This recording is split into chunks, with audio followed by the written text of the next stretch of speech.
Bonsoir à tous et bienvenue dans ce nouveau format, dans cette nouvelle émission. Ça va donc s'appeler DRZ face à. Et ce soir, j'ai l'immense plaisir de recevoir Gamal Abina, mes amis. Vous avez été nombreux d'ailleurs à le réclamer dans les commentaires, de me dire « Ah, mais quand est-ce que tu invites Gamal? Quand est-ce que tu invites Gamal ?» Et c'était déjà prévu, mais je n'allais pas vous le dire qu'on allait l'inviter. Donc, je vous laissais un peu la surprise. On a donc le plaisir de recevoir Gamal Abina avant de commencer. Parce que sur la dernière vidéo, on est quand même arrivé à 90% de gens qui regardent la vidéo et qui ne sont pas abonnés. Ça prend 2 secondes. Vous allez en bas dans vous abonner, vous cliquez dessus, vous avez la petite cloche, vous cliquez aussi dessus. C'est gratuit, vous mettez un j'aime, vous mettez un commentaire. Pas d'insultes, vous évitez un petit peu. Et puis surtout, ça nous permet à nous de pouvoir inviter de plus en plus des gens qui vont pouvoir regarder aussi notre nombre d'abonnés et se disent tiens, est-ce que c'est intéressant d'y aller ou pas. Alors Gamal ne fait pas partie de ces gens-là puisque Gamal a accepté, alors sans condition, alors vraiment inconditionnellement de venir sur la chaîne YouTube et on t'en remercie Gamal. On va se tutoyer parce qu'on va pas faire semblant de se vouvoyer, je pense. C'est un peu ridicule les gens. Vous. Bon, voilà. Donc Gamal, je vais te laisser te présenter. Tout d'abord, je te remercie. Néanmoins, je pense que je vais te faire une petite présentation. Tu as le mauvais goût d'être né en 1968, ce qui est quand même l'année de rupture, le départ du général de Gaulle l'année suivante, les manifestations d'étudiants boutonneux dans le quartier latin. Enfin bon, on est quand même sur une année un peu triste. Tu es né à 6 jours de Marine Le Pen.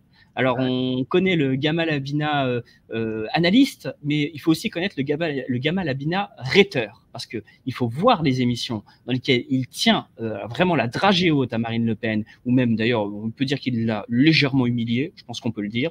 Gamal Abina, il faut aussi regarder que ce soit sur sa chaîne YouTube ou sur son TikTok. Je vous mettrai d'ailleurs toutes les informations des réseaux sociaux de Gamal en commentaire, donc je vous invite aussi à vous abonner à ses réseaux sociaux, parce qu'il faut pouvoir le suivre.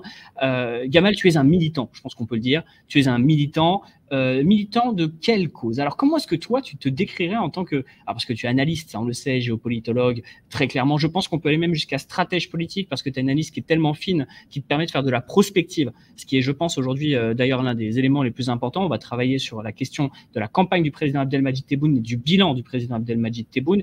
Et de ce point de vue, je pense que tu vas nous apporter énormément de valeur. Alors, ça a été un peu long, mes amis. Je vais te laisser te présenter, Gamal, mais tu es un militant, mais un militant de quoi? Alors déjà, pour commencer, merci pour l'invitation, Davy. Effectivement, on se connaît, on ne va pas faire semblant de ne pas se connaître. Donc, merci parce que ça fait plaisir. Ça fait longtemps que je suis ce que tu fais. Je pense qu'effectivement, les gens doivent s'abonner. C'est nécessaire parce que l'information qui est donnée de qualité, c'est que tu es une personne qui bosse ces sujets, on le sent, on le voit, très impliquée, qui a une posture politique qui m'intéresse de plus en plus aujourd'hui et je ne vais pas la masquer non plus. Et donc, merci pour cette invitation. Ça vaut la peine vraiment d'être reçu par quelqu'un qui fait le boulot de son côté. Alors, militant de quoi? Moi, clairement, je le dis et le répète tout le temps pour ceux qui sont des détracteurs qui voudraient me disqualifier, je suis panarabiste. Alors, ça paraît désuet, ça paraît has-been, ça paraît vieux courant de pensée arriéré. Le problème, c'est que le panarabisme, s'il n'existait pas, je n'existerais pas. Simplement parce que mon père rencontre ma mère en France à la suite de la victoire en Algérie, ce qui fait la conséquence directe que je peux naître l'année des catastrophes, comme le dit tout le temps ma mère, en 68. Je nais 2 mois après mes 68, mais tout de même. Je n'ai pas loin de l'année de Marine Le Pen, du mois de Marine Le Pen. On a 2 encablures, on a 2 parcours diamétralement opposés. Et ce qui est amusant, c'est que moi, je suis le fils d'un résistant algérien quand son père était militaire et qu'il était contre les résistants et qu'il luttait effectivement de façon violente et qui a même eu l'occasion de torturer, il faut le savoir, je vais le donner en exclu, il a même eu l'occasion de torturer mon oncle et mon père. Ça, c'est un truc que les gens ne savent pas. Mon père a été une des victimes, pas de Le Pen directement, mais de l'équipe qui faisait les tortures à Alger. Ça, c'est pour mettre de côté. Donc, simplement... juste pour préciser, tu es le fils d'un héros et tu es le petit-fils d'un héros également, puisque tu es le petit-fils d'un martyr de la guerre d'Algérie, et tu es également le fils d'un héros. Alors, je tiens à le préciser ici, je mettrai également le lien vers un article qu'a écrit Gamal sur son père. Je vous invite à le lire. Moi, je l'ai lu avant l'émission. C'est vraiment, je pense, important parce que ça démontre un peu la trajectoire d'une grande partie de la diaspora franco-algérienne et d'Algériens aussi, même pas forcément de la diaspora, de gens qui ont gardé leur nationalité et qui ont revendiqué leur algérianité sur le sol français. Ils en avaient bien le droit après les accords d'Évian. Et donc, je vous mettrai le lien en dessous parce que c'est vraiment touchant. Donc, explique-nous un peu ça parce que c'est quand même important finalement dans ta trajectoire. En plus d'être le fils du panarabisme, tu es aussi le fils d'une histoire qui est quand même très compliquée vis-à-vis de la France. Oui, c'est une histoire particulière parce que nous, on est de l'Est algérien. Donc, ceux qui connaissent un petit peu la côte algérienne connaissent forcément, surtout les Algériens, Djedjel, qui est une des plus belles régions, sinon la plus belle région d'Algérie. Je me targue de cette beauté parce que quand je dis Djedjel en algérien, immédiatement, la première chose qui vient, c'est très beau, Djedjel. Jijel, c'est une région très conservatrice, une région montagneuse, une région donc, où il y a eu beaucoup, comme en Kabylie ou dans les Aurès, de militants indépendantistes, simplement, non pas parce qu'ils étaient plus des héros que d'autres, mais parce que la région autorisait à pouvoir se cacher et à lutter contre la France, qu'elle était difficile à prendre, elle était difficile à prendre par les Turcs, donc on ne parle même pas des combattants français qui arrivaient tout fraîchement de France, qui étaient des jeunes appelés et qui ne savaient pas trop où ils allaient, donc difficile de combattre des gens qui étaient dans un environnement extrêmement favorable à la guérilla. Et donc, nous, de Jijel, on a eu quoi? Toute mon enfance, mon père nous parlait de son père, en l'occurrence. On sentait une tristesse dans ses paroles. Et à chaque fois, ce qui revenait, c'est dommage que vous n'ayez pas connu votre grand-père. On a une photo de lui, hein, avec Tolbouche classique qu'on avait à l'époque en Algérie. Et il a été assassiné devant ses enfants, je le précise quand même, c'est important, et sa femme, par l'armée française, parce qu'il lui réclamait des caches du FLN qu'il n'a jamais donné. Donc, ils l'ont massacré à coups de crosse et de fusil. Et il est fini par mourir une semaine après, sans jamais pouvoir même prononcer la shahada, la confession de foi, avant de rejoindre Dieu. Donc, c'est quelque chose qui nous a marqué. Mon père a été marqué par ça. Il a perdu 2 frères dans la guerre qui ont été bombardés au napalm. Donc, c'est des choses aussi qu'on oublie, hein, parce que l'arme de guerre, le napalm, était utilisé en Algérie, alors que c'était interdit. Et surtout, le plus important, c'est que mon père a été lui-même embarqué sans le vouloir dans cette guerre. Il était jeune, c'est de 12 à 16 ans, 16-18 ans plutôt, donc au sortir de la guerre. Et comme tout le monde en Algérie, tout le monde résistait, tout le monde ne parlait pas, tout le monde était frappé ou torturé, humilié. Donc ils faisaient partie de cette cohorte d'Algériens qui ont subi cette guerre, qui ont dû partir en France après la guerre des Sables. Il est parti en 63 après la guerre des Sables. Et surtout, il a été malheureusement confronté pendant la guerre des Sables aux essais nucléaires français, puisqu'il faut se rappeler une chose, la France a fait sauter 4 bombes atomiques à ciel ouvert, en plein désert. Ils ne l'ont pas fait en France, sur le territoire national, évidemment, ils l'ont fait dans un territoire qu'ils savaient être perdu. De Gaulle savait qu'il perdrait l'Algérie. En 64 bombes atomiques qui ont eu des conséquences. Ça tue des milliers de personnes aujourd'hui depuis 62 ans. Et surtout, mon père a été exposé, comme beaucoup de soldats français et algériens. Il faut le rappeler aussi que les Français ont été exposés à ces essais nucléaires qui ont fait qu'il a fini par décéder plus de 40 ans après la guerre en France à la suite d'une maladie qui était chronique, hein, cette leucémie qui a été déclenchée par ces essais. On le sait très bien, mais les Français n'osent pas le dire. Donc, dont l'une d'ailleurs des revendications, et ça va nous permettre de faire le lien avec le sujet, mais d'ailleurs l'une des revendications de mémoire, qui est l'une des revendications algériennes, d'indemniser les familles des victimes des essais nucléaires français sur le territoire algérien, parmi d'autres, puisqu'il y a également recouvrer les archives coloniales, récupérer évidemment les corps et les crânes des martyrs algériens de toute époque, puisque ça remonte même jusqu'à la révolte de Mokrani, hein, si je me souviens bien, et également, tout bêtement, drainer la Seine, retrouver aussi les corps des Algériens tombés le 17 octobre 1961 sous l'ordre, rappelons-le, d'un homme qui a été déshonoré par la France, qui s'appelait Maurice Papon, hein, un homme qui a collaboré avec le régime de Vichy et qui en plus avait des réseaux très communs avec un certain François Mitterrand. Donc on est ici pour rappeler quelques petites choses sur cette fameuse gauche qui n'hésitera pas à se targuer de valeurs morales alors même qu'elle a dans ses rangs des gens pas très recommandables.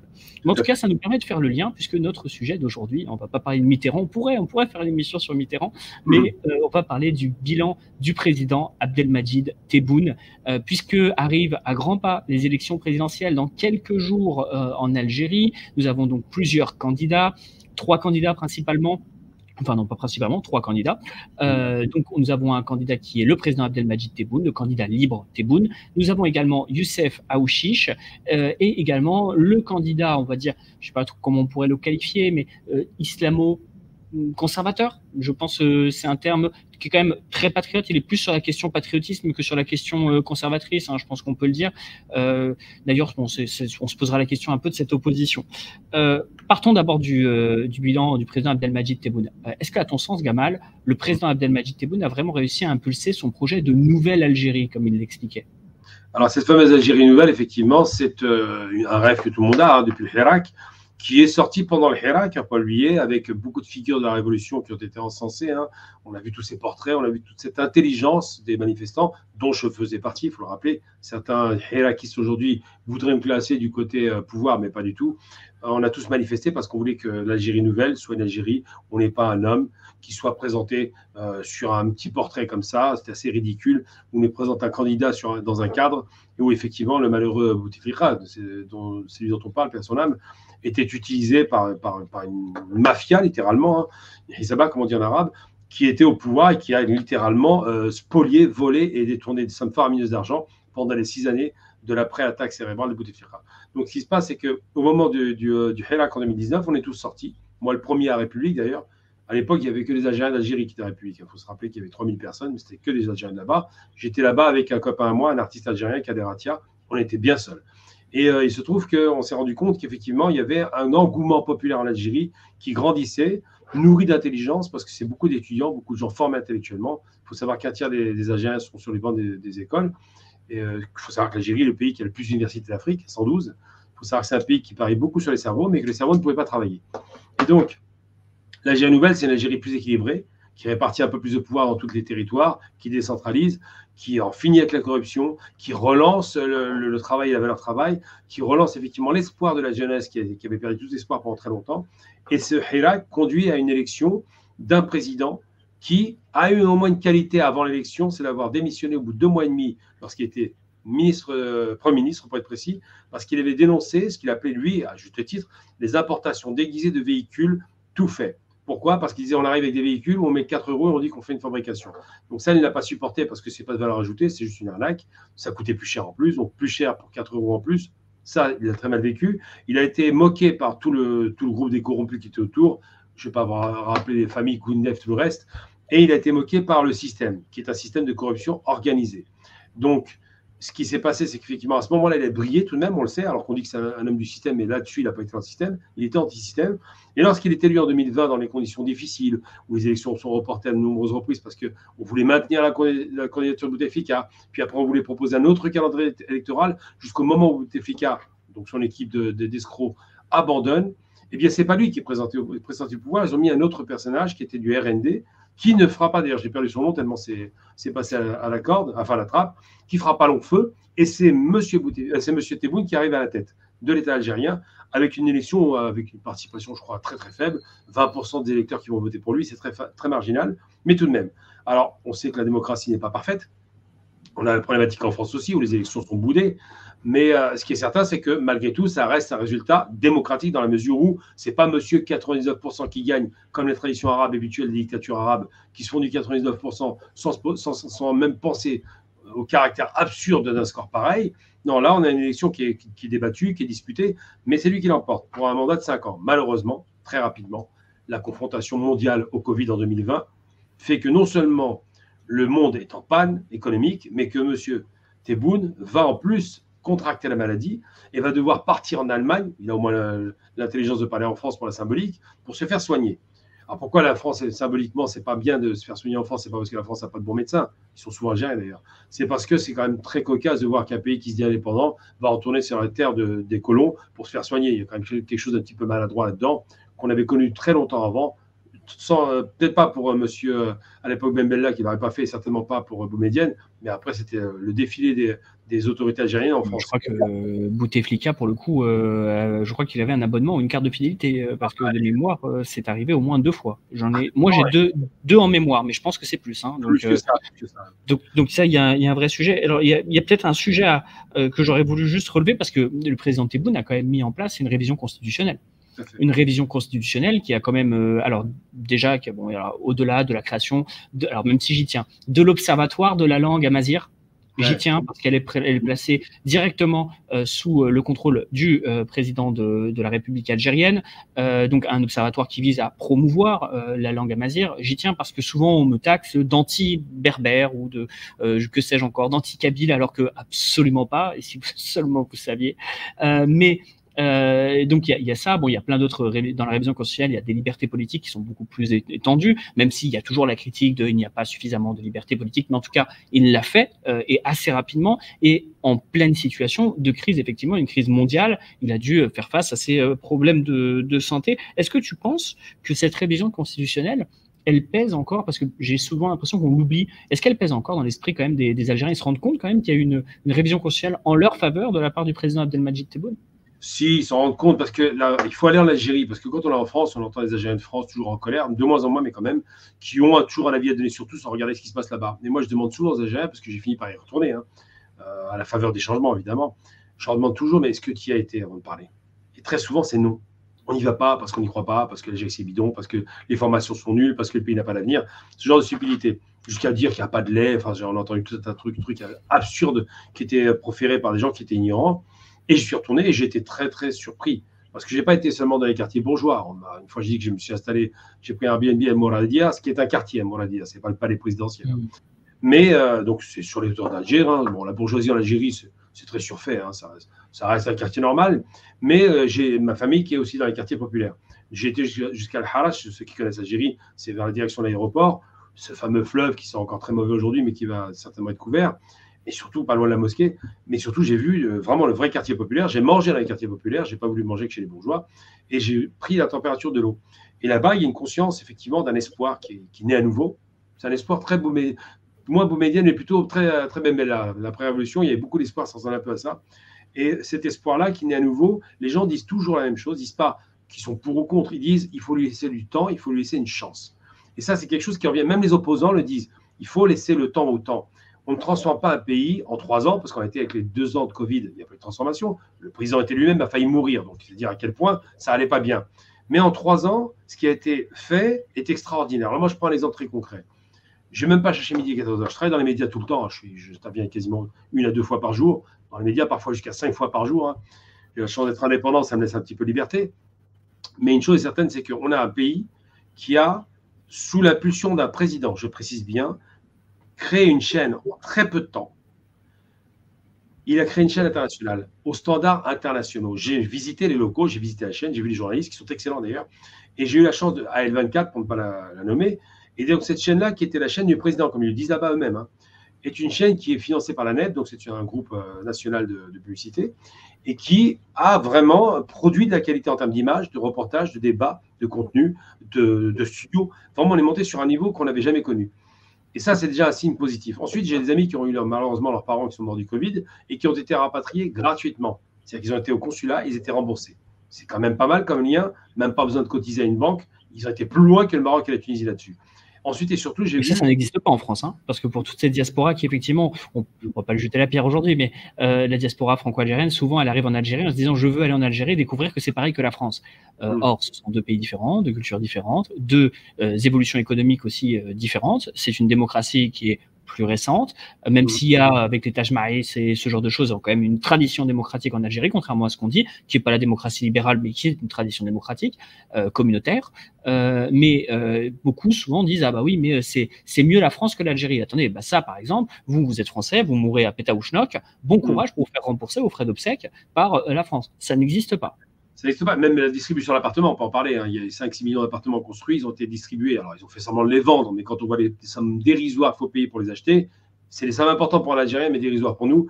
Il y a une chose qui est certaine, c'est que tout le monde dort avec un toit sur la tête. Il n'y a pas de gens qui dorment dans la rue en Algérie. J'ai vu ça nulle part. Et tant mieux.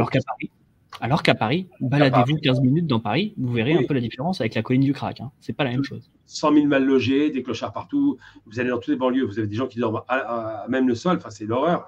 Donc, on peut pas comparer 2 pays qui n'ont rien à voir. D'abord, ce n'est pas les mêmes volumes, ce n'est pas les mêmes personnes, ce n'est pas le même âge, ce n'est pas les mêmes conditions économiques, ce n'est pas les mêmes intégrations régionales. La France est très intégrée avec l'Europe et le reste de l'Occident. L'Algérie reste quand même fait cavalier seul pour des raisons qu'on connaît aujourd'hui.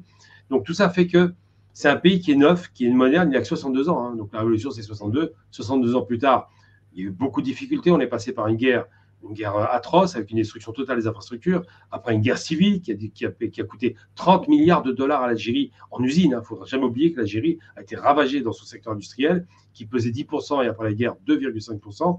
Donc ça, c'est des éléments dont on va prendre en compte. Mais surtout, une chose importante, quand les Français partent d'Algérie, c'est une chose que les gens oublient. Il y a 2000 universitaires algériens sur 9 millions d'habitants. 2000 universitaires. Il faut construire une nation avec des gens qui savent à peine lire et écrire. Il y a 15% de gens qui savent tout juste déchiffrer et lire et écrire. 2000 universitaires. 62 ans plus tard, 95 ou 98% de la population sait lire parfaitement, écrire parfaitement. À telle enseigne que maintenant, je suis impressionné par le niveau d'anglais. Ils parlent comme des Américains, les Algériens. C'est incroyable. C'est vraiment… Des fois, même avec un niveau d'anglais qui est bien supérieur au niveau de français. Ça, j'ai pu le remarquer à plusieurs reprises. C'est un niveau d'anglais où vraiment parfait. Et alors, le français, cousi coussa, même s'il y a une renaissance. Alors, il y a un article dans TSA Algérie très intéressant sur une renaissance du français, une augmentation de 40% des inscrits à l'Institut français d'Alger, parce qu'il y a aussi une volonté de garder ce patrimoine qui est souvent un patrimoine familial avec des familles très francophiles et qui veulent garder ce patrimoine-là. Mais effectivement, oui, le niveau d'alphabétisation est énorme et l'apprentissage de l'anglais aujourd'hui est une priorité qui est évidente. Est-ce qu'on peut taper quand même sur un petit angle mort? Allez, parce que souvent on m'accuse, oui, tu es un propagandiste, est-ce que tu es allé chercher ton salaire à l'ambassade cette semaine? Bon. Il paye mal. Non, mais c'est vrai, on pose souvent la question, ça me paraît très étonnant. Petite question, est-ce qu'il n'y a pas un angle mort? Et ça, c'est un sujet qui revient très très souvent, même si là, il y a le fameux projet d'hôpital algéro-allemand et qatari qui est en train de sortir de terre. Est-ce qu'il n'y a pas un problème sur la question des hôpitaux quand même? Parce que c'est un des sujets, en plus, après la crise Covid, je pense que c'est un sujet qui intéresse particulièrement les gens. Est-ce qu'il n'y a pas ici un angle mort de la politique du président Abdelmadjid Tebboune? Alors déjà, il y a deux choses qu'il faut prendre en considération. D'abord, l'hôpital est gratuit en Algérie, ce qui est quand même pas très mal pour un pays du Sud. Il y a d'autres pays qui sont pas loin, qui ont des hôpitaux payants, pour des résultats qui ne sont pas meilleurs. Mais le problème des Algériens, c'est que les médecins algériens, j'ai un copain qui est médecin algérien, qui est retourné en Algérie, qui a une formation complémentaire ici, il est retourné là-bas, qui s'appelle le docteur Abdelaziz Aouni, qui a parlé des essais nucléaires d'ailleurs, il est très impliqué là-dessus. Il a une clinique privée. Et le privé fonctionne très bien. Il y a 15 000 médecins algériens formés en Algérie qui évoluent en France, qui aujourd'hui suppléent au manque de médecins français. C'est un chiffre faramineux. L'Algérie produit énormément de médecins, mais les conditions d'exercice du métier ne sont pas réunies. La rémunération n'est pas à la hauteur. Il y a souvent des manques dans les hôpitaux, c'est vrai. Alors, les hôpitaux sont là, ils sont construits tout de même, c'est pas rien. On a quand même des scanners dans certains hôpitaux, on a quand même du haut de gamme, mais il y a une mauvaise habitude de penser que tout est dû en Algérie et que l'usager de l'hôpital se comporte comme s'il était chez lui comme un roi et a tendance à se servir. Donc, il y a des problèmes de vol, il y a des problèmes de dégradation. C'est des réalités aujourd'hui qui sont réelles. Et en même temps, l'autre côté, c'est quand même gratuit. Tous les agents peuvent être soignés. Ils ne payent quasiment rien. Il y a une prise en charge par l'État. Donc, il y a cet aspect, c'est donné, donc ça n'a pas de valeur. C'est peut-être ça qui pose problème, je pense. C'est une question de citoyenneté, finalement. C'est amusant parce que juste avant, puisque c'est vrai qu'avec Agamal, on s'est lancé dans des longues discussions, juste avant, on parlait de la question de la citoyenneté. Dans la citoyenneté, il y a les droits. Et on voit souvent les droits. On comprend qu'il y a des droits, mais vu que c'est pas payant, on se rend pas forcément compte que il y a plutôt une facilité d'accès au carburant qui n'existe pas en France. L'État algérien fait beaucoup pour le carburant des Algériens au quotidien. Il y a un accès à l'éducation, il y a un accès à l'hôpital, comme tu le disais. Et on se rend pas compte que être citoyen, c'est aussi avoir des devoirs. Et là-dessus, je vais me permettre, puisque tu parles de la question de l'hôpital. Parlons de la question des déchets. Ouais. Ça, c'est un sujet qui, moi, m'horripile. Parce que l'Algérie a des patrimoines culturels, patrimoines naturels, environnementaux exceptionnels, mais vraiment qui dépassent, et c'est pour ça d'ailleurs que le tourisme, c'est pas forcément une excellente idée, mais qui dépassent de loin, même étant espagnol. Bon, franchement, tu connais l'Espagne aussi, Gamal. A priori, c'est très beau des deux côtés, mais bon, l'Algérie et la Kabylie-Maritime, bon. Mais il y a une question, on dit toujours, oui, mais c'est sale. Et personne ne se pose la question de se dire, mais attends, si c'est sale, peut-être que c'est parce que toi aussi, tu participes à ça. Est-ce qu'il n'y a pas finalement une prise de conscience que le vrai patriotisme, c'est aussi d'avoir des devoirs envers sa patrie, envers son patrimoine. Alors là, tu parlais de l'hôpital, mais aussi de son patrimoine environnemental. Est-ce que c'est pas un problème culturel qu'il faudrait peut-être résoudre par des campagnes, peut-être de sensibilisation? J'en sais rien. Je suis pas algérien, donc je parle depuis l'extérieur, vraiment. Alors, les campagnes, elles existent, il n'y a pas de problème. D'ailleurs, même les campagnes de jeter par exemple des mégots qui provoquent des feux de forêt, elles n'ont pas arrêté depuis 3 ans. Il faut se rappeler quand même que les feux de forêt cette année, ça a été très, très bien maîtrisé. Parce qu'il y a bien, contrairement à ce qui était dit, il y a bien des avions qui ont été achetés pour ça, des Canadair qui ont fait le boulot. Mais il y a des campagnes qui sont régulières à la télévision. Ce qui est dommage, on parle un petit peu comme à des enfants parfois, bon, c'est comme ça. Mais une chose est certaine, c'est que, comme je disais, ce qui n'a pas de prix n'a pas de valeur. Donc si ce n'est pas quantifiable en termes de coûts, les gens ne prennent pas ça au sérieux. Le changement ne s'est pas fait par l'État ou par les campagnes. Il s'est fait au moment du Hira, qu'on s'est rendu compte qu'à chaque fois que les gens manifestaient, ils nettoyaient les rues. Pourquoi? Parce que psychologiquement, ils se sont dit, maintenant qu'on a repris notre destin en main, notre pays nous appartient. Avant, ce n'est pas ce qu'ils disaient. Avant, ils disaient, ça ne m'intéresse pas, je m'en fous, c'est à l'État. Voilà la différence. L'implication n'existait pas parce qu'ils ont considéré qu'on pouvait casser la rue, c'est pas grave, c'est à l'État. Ma'alish, comme on dit en arabe. Mais ça a changé, ça. Donc ça, c'est positif. Et j'ai même noté, moi, qui allais en Algérie avec cette crainte, parce que j'ai connu l'Algérie 30 ans auparavant, qui n'était pas la même Algérie. C'était très, très coco, très socialiste, très dirigiste, très autoritaire. Ça n'a rien à voir avec ce qu'on a connu après. Là, j'ai connu l'Algérie qui a totalement changé dans la mesure où la question des déchets est en train d'être traitée massivement. J'ai vu une Algérie qui n'était pas sale, ce qui m'a surpris, parce que je m'attendais vraiment à une porcherie. Une Alger qui était nettoyée, pas de papier par terre. Ça m'avait vraiment étonné parce que je revenais d'Angleterre récemment, je revenais d'Autriche, où vraiment c'est des pays où il n'y a rien à dire, on ne peut même pas les critiquer, ou de Suisse encore, le pays le plus propre au monde. Et quand je suis arrivé là-bas, j'ai même noté que non seulement il n'y a pas de papier par terre, il y a des coins où c'est pas très propre, ça arrive. Mais globalement, massivement, c'était propre. Et surtout, il y a des poubelles, ce qui n'existait pas forcément avant. Il y a des collectes, ce qui est pas mal. Mais surtout, il y a aussi le tri sélectif. Et ça m'a marqué. Vous avez, par exemple, vous allez dans un jardin, il y a une grande forme de poubelle en forme de bouteille qui est ouverte dans laquelle les gens jettent leurs bouteilles. Et ils jouent le jeu. Étonnamment, ils jouent le jeu. Avant, ils ne jouaient pas le jeu. Donc, je pense qu'il y a un changement qui est en train de s'opérer, une conscientisation des mentalités par rapport à ces questions de ce qui est chez nous. C'est très propre chez les Algériens. Dehors, ça doit être pareil, ils le comprennent. Et je pense qu'ils en ont marre de voir ces fameuses ces décorations de sacs poubelles qui sont toujours qui sont suspendues quasiment dans certains arbres, qu'on a trop vus, qui disparaissent, mais pas assez vite. Ils en ont eu marre, ils ont décidé effectivement de se reprendre en main. Donc la conscientisation globale, c'est effectivement de se dire on a des droits, effectivement, l'Algérie a des droits, l'Algérien, et des devoirs. Et le premier de ces devoirs, c'est de respecter son pays et de faire de ce pays une belle nation. On va vers le mieux, il y a encore du travail évidemment, mais Oran a été entièrement handicapé pour le jeu méditerranéen, c'est propre. C'est marrant, j'allais t'en parler. Moi, Oran m'en a parlé exactement dans les mêmes termes que tu me parles d'Alger. Alors, encore une fois, ne pensez pas que c'est mais c'est plutôt une passion en vérité pour ce territoire qu'autre chose. Bon, et la critique, elle se fait souvent du côté de la Kabylie. Elle se fait souvent. Alors, il y a un manque d'infrastructures, de décharge publique, qui a priori est pointé par beaucoup de spécialistes. Mais il y a aussi un problème de gestion et je pense à Béjaïa. Il y a des images de Béjaïa qui font froid dans le dos, parce que Béjaïa, c'est censé, alors en tout cas dans mon imaginaire historique, évidemment, Béjaïa, c'est l'une des villes normalement qui devrait rayonner le plus. Elle a rayonné islamiquement, elle a rayonné culturellement, elle a rayonné politiquement, elle a été capitale maintes et maintes fois. Et c'est vrai que de voir ces images de Béjaïa, ça m'a un peu heurté. Et quand j'en ai parlé avec des bougiotes, c'est pareil, eux-mêmes, ils disent exactement la même chose que toi. C'est-à-dire, à l'intérieur des maisons, si tu savais, tu peux manger par terre. Tu peux manger par terre parce que les Algériens ont une gestion du foyer. C'est très méditerranéen, ça d'ailleurs. Hein. C'est extrêmement méditerranéen. Le foyer est géré d'une manière, mais nickel. Mais à l'extérieur, c'est vrai qu'il y a des manques. Alors, on parle souvent, alors on va parler du cliché, hein, la bouteille de Heineken. Le cliché de la bouteille de Heineken, qui n'est pas un cliché partout d'ailleurs, mais il y a quand même, en tout cas, beaucoup de Kabyles pointent un manque de décharge publique qui peut du coup engendrer des incendies, comme on en parlait tout à l'heure.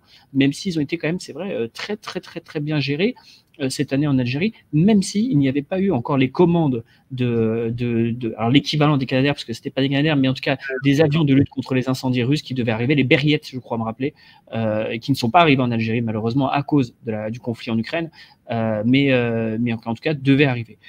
Sur le bilan du président Abdelmadjid Tebboune, est-ce que, on va laisser le côté économique pour juste après, est-ce que tu vois d'autres choses dont on n'aurait pas parlé, qui sont vraiment... parce que la conscience politique dont tu parlais du Hirak, ça c'est très intéressant parce que finalement, le peuple algérien est le seul à ne pas s'être fait manipuler lors de la révolution. Et moi, je parle de manipulation, je ne sais pas si tu partages le point de vue, comme ça a été le cas en Tunisie, comme ça a été le cas dans beaucoup de pays arabes, de tentatives de manipulation en Égypte, où on a essayé de manipuler le peuple contre ces élites pour finalement en ramener de nouvelles, mais qui étaient américano-serviles.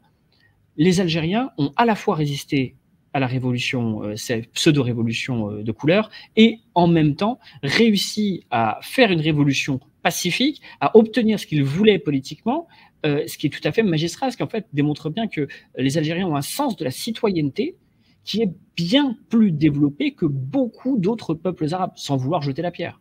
Non, je suis d'accord avec ça. Moi, j'allais dire que le fruit était mûr et qu'il fallait qu'il tombe. C'était le fruit du système Bouteflika. Il n'était pas responsable de ça. Lui, son défaut, c'est qu'il avait un plein pouvoir, c'est lui qui dirigeait tout. Et dès qu'il a perdu le pouvoir, la vacance du pouvoir, c'est Saïd derrière et toute la clique de voleurs qui sont mis en place. Et ça a été son tort, parce qu'il n'a pas su déléguer, il n'a pas su s'entourer de gens honnêtes. C'était un tort. Il a lancé des infrastructures. On ne peut pas lui retirer ça, c'est indiscutable. Il a désorienté le pays, il a amené la paix civile. Enfin, tous ces éléments-là sont à son crédit. Mais la dérive après, où il a fait un discours en 2012 où il disait qu'il fallait passer le relais à la jeunesse, ce discours était intéressant. Ça ne s'est pas suivi d'effet, parce qu'évidemment, quand il a perdu ses capacités cérébrales, c'était fini. Alors oui, l'Algérie a une conscience collective qui est importante. D'abord parce qu'on a fait la révolution, la première en Afrique. Ensuite, parce qu'on a fait la révolution d'octobre 88, après le contre-choc pétrolier à cause des... D'ailleurs, on ne les entend plus du tout, les Koweïtiens. Ils ne disent plus un mot, ils ne bougent plus une oreille. Fini. Hein. Là, bizarrement, c'est le seul pays arabe qu'on n'entend pas parler sur la question palestinienne. Rien. Ils ne disent rien nulle part. Hein. Donc, les Koweïtiens sont responsables de la destruction de l'Irak, on le sait, mais surtout aussi de l'impact direct sur l'Algérie. Parce que 88, c'est 2 ans après le contre-choc, plus d'argent, les caisses sont vides, on ne subventionne quasiment plus grand-chose, et le peuple se révolte. Et c'est la révolution arabe avant l'heure. Ce n'est pas 2011 qui est organisé par l'étranger, qui est amplifié par l'étranger. On voit bien en Syrie ou un peu partout où on alimente en armes. La Libye, clairement, c'est un coup d'État militaire qui a été fait contre Kadhafi, paix à son âme. Donc tout ça, c'est des réalités. On a voulu déstabiliser tous les pays arabes, mais pas n'importe lesquels. Uniquement les républiques du front du refus, il faut le rappeler. Uniquement, pas les autres. Hein. Bahreïn a été sauvé immédiatement par l'Arabie. Sinon, tous les autres pays arabes qui ont été impactés, que ce soit le Yémen, que ce soit évidemment la Syrie, l'Irak aussi a subi le contre-choc. Tout ça, c'est des républiques. La Syrie, la Libye. Ils ont espéré l'Algérie, ça n'a pas fonctionné parce que la conscience populaire, pour le coup, et politique, a été au diapason. Ils ont dit non, pas chez nous, on connaît déjà. Et une fois, j'ai eu droit à une conférence avec un personnage assez connu du monde diplôme, je ne vais pas donner son nom, tout le monde le connaît, qui a tenté de dire oui, l'Algérie, ça va arriver parce qu'il y a plein de révoltes à droite et à gauche. Et j'étais obligé d'intervenir, c'était à l'Institut Monde Arabe, et je lui ai dit écoutez, vous le calmez directement, Alain Grèche pour être précis. Je lui ai dit, l'Algérie ne bougera pas. Vous bien Gamal à ce moment-là, vous calmez directement. Ah oui, c'est pas acceptable. Le gars, je lui ai dit, pourquoi vous ne parlez pas des royaumes dictatoriaux plutôt que des républiques à chaque fois? Pourquoi ça ne vous dérange pas que l'Arabie soit un des régimes les plus atroces au monde et qu'il n'y a pas de révolution? Je vais poser la question. Je lui ai dit, vous parlez que des républiques. C'est bizarre quand même, hein, ça vous arrange. Et puis après, de lui dire, vous ne connaissez tellement pas l'Algérie que oui, vous avez raison, il y a eu une révolte il y a une semaine, ils ont tout cassé. Puis une semaine plus tard, vous avez à Batna, puis vous avez à Bijaya, et puis vous avez à Alger. Mais il n'y a aucune communication entre elles parce que ce sont des révoltes sectorielles, circonstanciées, de petites problématiques, comme on l'a vu récemment avec la problématique de l'eau, à Tiaret, absolument. Et donc, c'est toujours très circonstancié, mais il n'y a pas de mouvement populaire massif parce que personne n'a envie de revivre ce qui s'est passé dans les années 90. Et ensuite, parce que la conscience populaire fait qu'on aime notre pays. Et donc là, effectivement, ça a permis d'avoir un saut d'avance, pas de révolution en 2011, on est toujours dans la mesure, il y a des réformes plus ou moins bien menées, on dira. Après, il y a le pourrissement avec l'arrivée de Saïd Bouteflika, et après, on a effectivement ce Hirak qui, et d'ailleurs c'est un écho, Hirak marocain de Zafi, va, pour des raisons non pas sociales, puisque l'Algérie a moins de problèmes que le Maroc en termes social, mais pour des raisons de dignité. C'est une question de dignité avant toute chose. Hein. Les gens qui sont dans la rue, ils ne sont pas en train de crever de faim, ils sont pas mal habillés, ils font des petits panneaux, ils s'amusent. On n'est pas du tout dans un mouvement de rupture. Mais de dire on ne peut pas accepter l'humiliation d'avoir un 5e mandat. C'est ça qui était au centre du débat. C'est une question d'orgueil. Ça, c'est peut-être un point pareil. Hein, on parle. Moi, j'aime beaucoup. Vous savez, je parle souvent des questions méditerranéennes et en fait du fait qu'il y a un pont évident entre les cultures méditerranéennes. Si la France un jour se rappelait qu'elle a des racines méditerranéennes, hein, si elle passait un peu moins de temps à regarder Londres et un peu plus à regarder Mistral, peut-être que ça leur permettrait de connaître un peu plus leurs racines méditerranéennes. Mais il y a un point commun, c'est cette question de l'orgueil. Moi, ça me fait penser à Astérix et Obélix chez les Ibères. Tu sais, Pépé qui retient sa respiration.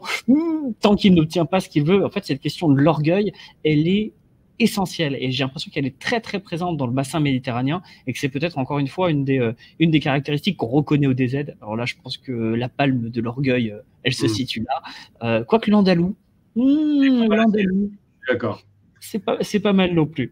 Ok, mais écoute, ce que je te propose, Gamal, on va attaquer sur la question économique. Parce que là, à mon sens, alors j'ai fait une petite vidéo que j'ai commise il y a quelques temps. Si vous voulez aller jeter un petit coup d'œil, vous pouvez y aller. Sur le discours de Constantine, du président Abdelmadjid Tebboune, qui est son discours de début de campagne électorale, dans lequel il a mis, à mon sens, mais tu me corriges si je me trompe, la jeunesse et l'économie, parce qu'en fait, ça va ensemble. À partir du moment où on est une population très jeune dans un pays, évidemment, l'économie, pour éviter justement le mouvement des haragas et donc des gens qui quittent l'Algérie, qui sont obligés de quitter soit parce qu'ils sont dans des situations précaires, soit parce qu'ils cherchent un avenir meilleur, comme ces 15 000 médecins algériens qui malheureusement d'ailleurs sont très maltraités, il faudra en parler aussi un jour, j'ai déjà fait de ça, mais j'en ai déjà parlé quelques reprises, mais qui sont maltraités par l'État français, qui sont maltraités alors qu'ils s'occupent de nos anciens, de nos enfants, de nos familles. Vraiment, cette situation, eux comme les Tunisiens également, hein, parce que les 3 groupes qui représentent les médecins étrangers sur le territoire français, ce sont les Algériens en premier, les Tunisiens ensuite et les Syriens enfin, qui sont maltraités, traités comme des stagiaires, payés comme des stagiaires alors qu'ils ont des responsabilités de chef de service. Traitement. Pardon ? Traité dans le sens du traitement, je veux dire, tu parles de traitement en termes de salaire, quoi. Oui, oui, non, mais même maltraités en termes comment dire, de violence, en vérité, qu'on ne reconnaît pas leurs compétences, on ne reconnaît pas leur niveau de diplôme et leur niveau d'expertise, qui est parfois même meilleur que certains médecins européens. D'accord? Donc, il s'agirait un jour de mieux les traiter. Bref, revenons au sujet, le discours économique du président Abdelmadjid Tebboune. Est-ce que tu es d'accord avec moi pour dire que le cap du président Tebboune, ça va être la question économique pour le prochain mandat, si d'aventure il venait à être réélu, ce qui a priori devrait se faire si le peuple algérien est conscient de lui-même? Bah, on a 3 candidats, ça a été dit tout à l'heure par toi. Il y a un candidat conservateur, donc islamo-conservateur, pour faire simple, hein, qui est le MSP, donc c'est une sorte d'émanation des frères musulmans. C'est l'ancien parti qu'on appelait à l'époque le Hamas, hein, donc faut savoir, c'était toujours de Nahna, qui était donc le guide spirituel de ce parti, qui est légaliste. Hein. Les frères musulmans, on a tendance à tout mélanger en France, sont un courant légaliste. Ils participent aux élections, s'inscrivent dans une lecture jacobine de l'État, n'ont pas de questions, ils ne veulent pas établir un califat, ça c'est du baratin. Ils sont dans une logique qui est vraiment très jacobiniste, qui est clairement l'émanation du courant nassérien, hein, puisque c'est un peu l'idéologie de Banna, c'est à la même époque, hein, que ça se forge. Donc, il se trouve que ce mouvement-là n'a pas exercé vraiment le pouvoir, mais est représenté à l'Assemblée, au Parlement, et c'est un mouvement qui est parfaitement légal, comme je disais. Donc, plutôt orienté vers le conservatisme. Ensuite, on a le courant socialiste, qui était très proche au départ plutôt de la région de la Kabylie et des régions berbères, mais qui s'est élargi. Donc, c'est le mouvement qui a été créé par Hossein Ait Ahmed. Donc, le regretté aussi d'Ait Ahmed, qui est devenu un grand homme d'ailleurs, surtout vers la fin de sa vie, il a vraiment brillé. J'ai trouvé excellent vers la fin de la partie de sa vie. Et même le président Tebboune a inauguré le stade de la JSK il n'y a pas très longtemps, qui porte son nom, et c'est le président Tebboune juste avant la campagne électorale, qui est un joli signe, je trouve, puisqu'en plus c'est une scission du FLN, en vérité, le FFS de Aouchiche. Absolument, parce qu'il faut savoir qu'Aïd Ahmed, en 62-63, il a fait une sorte de sécession de la Kabylie. Donc, à l'époque, il avait un peu un délire berbériste. Puis après, il a abandonné ça au bout de 6 mois. Il a compris que c'était idiot. Il est parti en Suisse, il a prison puis Suisse. Il est revenu en Algérie en 90 et il a eu un parcours honorable parce qu'il voulait la réconciliation des Algériens. Et là, c'est un Algérien qui revient. Ce n'est pas un régionaliste. Et ça, c'est assez formidable parce que la région doit être respectée. L'Algérie supplante la région. Ils sont tous région, de telle ou telle région, mais surtout algériens. Donc c'est quelque chose qui nous a réconciliés tous autant qu'on était en Algérie. Et donc on dira que c'est un courant socialiste. Aïd Ahmed, il s'inscrit clairement dans le socialisme algérien traditionnel qu'on a connu après la Révolution, il n'y a pas de problème là-dessus. Et puis on a le candidat indépendant, puisqu'il n'est pas sous la coupe, la férule, même s'il est soutenu du RND ou du FLN, mais qui se prend comme indépendant, ce qui n'est pas inintéressant sur le plan des idées, et qui s'inscrit clairement dans la question, effectivement, tu viens de dire, dans un pays où 70% de la population a moins de 30 ans, c'est important, où il y a des haras qui continuent à partir, un peu moins, ça a un petit peu baissé, mais tout de même, ça existe, eh bien, il parle à la jeunesse et il parle d'économie. Pourquoi? Parce que l'économie, la jeunesse a besoin non seulement de travailler, elle a besoin de loisirs, ce qui manquait, ça commence à arriver. Hein. Je suis rassuré de plus en plus. Elle a besoin de s'ancrer dans le pays, elle a besoin de se sentir bien dans un pays merveilleux. Et aujourd'hui, effectivement, quand tu parlais tout à l'heure de Bijaya, par exemple, qui est une côte magnifique, hein. Moi je suis à 2 pas, hein. Je suis à Gigel, c'est les plus belles côtes, hein. C'est la côte d'Azur version algérienne. Eh bien, c'est dommage de voir que ces endroits soient boudés ou qu'on s'ennuie. Parce que c'est vrai qu'on s'ennuie un temps. Donc ça s'arrange, mais il faut du temps, ça ne se fait pas en 5 minutes. Donc le président Tebboune, il a envie, s'il fait une nouvelle mandature, de poursuivre son œuvre, qui est quand même pas mal. C'est assez titanesque qui a été fait, avec des réformes réelles. La réforme, tu as dit, de la Constitution, c'est quand même un signe fort, parce que dans cette réforme, il y a une chose qui est importante, que tout le monde a noté, pas le reste malheureusement.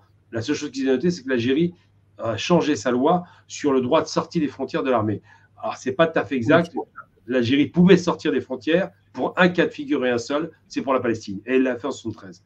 Par contre, là, ce n'est pas un droit de sortie des frontières pour faire la guerre à l'extérieur. C'est un droit de suite. Ce n'est pas pareil. Si on attaque l'Algérie, ils ont le droit de sortir des frontières pour ceux qui ont attaqué, pour les poursuivre. C'est un peu différent. Ce n'est pas du tout expansionniste, ce n'est pas l'impérialisme. C'est simplement de dire que si jamais quelqu'un nous fait des histoires chez nous, comme c'est arrivé à Inna Menas, qu'il n'espère pas se réfugier à l'étranger, ça ne marchera pas. Donc, tout ça, ces réformes-là ont été conduites avec beaucoup de courage. Ce n'est pas évident. Il y a quand même 3600 personnes qui ont été mises en prison pour fait de corruption. Il y a quand même une volonté de réformer tout un tas d'infrastructures, qu'elles soient scolaires, qu'elles soient dans le médical, qu'elles soient évidemment dans le rapport à la monnaie, dans le rapport à la formalisation de l'économie, qui est une grande part d'économie informelle, hein, malheureusement, qui n'est pas intégrée dans le PIB, qui donnerait un autre... 30%, c'est quand même énorme. Mais c'est pas si énorme que ça, en fait, si tu compares à certains pays européens. Par exemple, je pense à l'Italie, où le secteur informel représente quand même 30% aussi. Et on parle souvent de la mafia italienne, mais il ne s'agit pas que de la mafia italienne, hein, pas du tout. Hein, la mafia est résiduelle là-dedans. Mais parce que des gens ne pourraient pas le compter. Hein, c'est la mafia, par définition. Mais on parle plutôt du secteur informel aussi. Finalement, c'est assez proche de l'Europe, hein, 30%. On va être peu pro à 20% en Espagne, c'est pas énorme hein, la différence. Le truc, c'est que ce qui est embêtant, quand en Europe on a 30% d'informels, bon, il y a beaucoup d'entraide, il y a beaucoup de culture méditerranéenne, tu l'as dit, c'est bien de rappeler que l'Espagne ou l'Italie participent de ça, ou la Grèce particulièrement, la Grèce c'est considérable, parce que d'abord dans des pays qui ne vont pas bien, je parle de la Grèce, eh bien ils sont obligés de passer à l'informel, donc on n'est plus dans le système on va s'acquitter de l'impôt ou de charges, on fait du troc, c'est ce qui s'est passé en Grèce, et ça a permis de tenir sur une crise violente. Ensuite, la tradition italienne ou espagnole, effectivement, c'est très familial, très conservatrice de ce point de vue-là, et très saine en vérité, parce qu'on n'est pas obligé chaque fois de participer forcément de façon déclarée à l'économie d'État, qui est déjà bien rincée dans ces pays. C'est des États forts, c'est des États très industriels. Le problème d'un pays pauvre ou d'un pays en développement ou qui va sortir du sous-développement, c'est que 30% d'informels, ça pèse en termes de crédibilité. Pourquoi? Parce que quand on a 30% d'informels dans une Italie qui a des PIB faramineux, c'est pas très grave finalement, c'est à la marge. C'est comme la corruption. Dans un pays riche, ça fait moins de mal que dans un pays pauvre. Parce que la corruption, on la voit mal. Il y a beaucoup de corruption en Italie, en France, dans les pays européens, mais ce n'est pas visible parce que finalement, c'est un impact qui reste à la marge. Quand on a une corruption dans les pays du Sud, par contre, c'est très visible parce que quand on a un PIB qui se chiffre à 266 milliards aujourd'hui pour l'Algérie, qui a des aspirations à monter à 400 milliards, c'est ce que dit M. Tebboune, l'informel intégré dans l'économie, ça fera un boost du PIB d'au minimum 50 milliards. Donc ça fait une petite, bon, quand on dit 30%, c'est au moins 100 milliards, mais bon, c'est vraiment considérable. Quand on voit que les transferts de capitaux sont marginaux, c'est 1,5 milliard par an pour l'Algérie contre 17 milliards au Maroc, ça veut dire que l'essentiel des transferts de capitaux se font dans les jardins, comme on dit, c'est les banquiers de fortune qui vous changent la monnaie, et c'est dommage. Parce que c'est de l'argent en plus comptabilisable. Ce n'est pas que c'est de l'argent qui est nécessaire à l'économie algérienne, puisque l'économie algérienne est rentière. Mais c'est nécessaire à la crédibilité de l'économie. Et je pense que c'est là peut-être que le bas me blesse. 30%, ce sera toujours le cas. Mais si on pouvait un petit peu intégrer dans une économie formelle pour bancariser, pour augmenter le rapport à une économie classique, on va pas acheter des appartements, on passe par la banque et on ne passe pas par un business. Là, ça devient intéressant. Je pense que c'est ce qui fait que l'Algérie se réformera en profondeur.